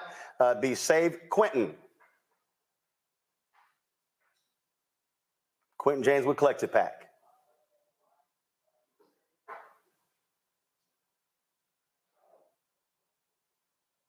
All right, we got Quentin there. Let's pull Quentin on in. He'll be our final, he'll give us some final marching orders before we close this out. Quentin? He's not here. All right, so Quentin is not there. So I'm going to go ahead and close this out. First of all, let me shout out to my man Desmond Meade, Florida Rights Restoration Coalition. I'm rocking their shirt, Let My People Vote. They, of course, were successful in getting the state amendment passed, allowing 1.4 million formerly incarcerated folks there to be able to get their right to vote back. Folks, those battles continue in Nebraska. They actually had a bill that was passed that was restoring the voting rights of some 7,000 folks. But the Nebraska Attorney General and the Secretary of State just declared on their own law to be unconstitutional. They're now in court. And so I had, of course, a segment on my show yesterday about that. So please check that out. So you need to understand these battles are happening all across the country as Republicans are trying to shave as many votes as possible. They want to restrict folks because they are on record as saying if more people vote, they lose. Literally, Texas Attorney General Ken Paxton used a false report from Maria Bartiromo on Fox News to raid the home of an 87-year-old Latina in Texas. LULAC is calling for the Department of Justice to investigate. He did an interview with Steve Bannon where he literally said he stopped the absentee balloting that was taking place in Harris County. He said that if that had went forward, he said Trump would have lost Texas. So understand what is going on all across this country. And so that's where voter protection is so critically important. Let me thank everybody who's been involved with this call, our co-conveners. And again, over the next 70 days, you're going to have more calls. We're going to have posters on. We're going to have people talking exactly what's going on, fundraising, polling, all that information so you can be fully equipped when it comes to this election. Don't forget to be sure to register with winwithblackmen.org. Please do that so we can have your data so we can let you know via text message, via email, what is going on. You also have right there, how do you give? Remember, when you're giving, you get to choose whether you want the money to go to the campaign or you want the money to be used for grassroots groups, because we have to be activating on the ground. We know there are critical battleground states. Again, Wisconsin, Pennsylvania, Michigan, North Carolina, Georgia, Arizona, Nevada. But you see what's happening. Look at expand the map. Critical races in Florida, races in other states as well. So we cannot ignore. We can't only focus on the top of the ticket. We got to focus on all those down ballot races. So we're maximizing our power. My goal is very simple. I say this all the time on the show. We want to be maximizing where at least 70% of all eligible Black voters are casting ballots. At least 70. We do that, we can win tons of races. Do y'all realize Texas has the largest number of eligible Black voters in America? The largest number. We've got to be maximizing that number. Also, speaking of Texas, when Beto O'Rourke ran against Governor Greg Abbott in 2022, 75% of voters under the age of 30 did not vote. So we got to tell millennials and Gen Z, use your power. Not just on Instagram, not just on TikTok, use your power at the ballot box. So folks, that is it for us. Let me thank all of our co-hosts as well. Let me thank all of you. Don't want to hold you long, folks. Appreciate y'all being on this call. And until next time, we'll see you on Win with Black Men. Y'all take care. Holla.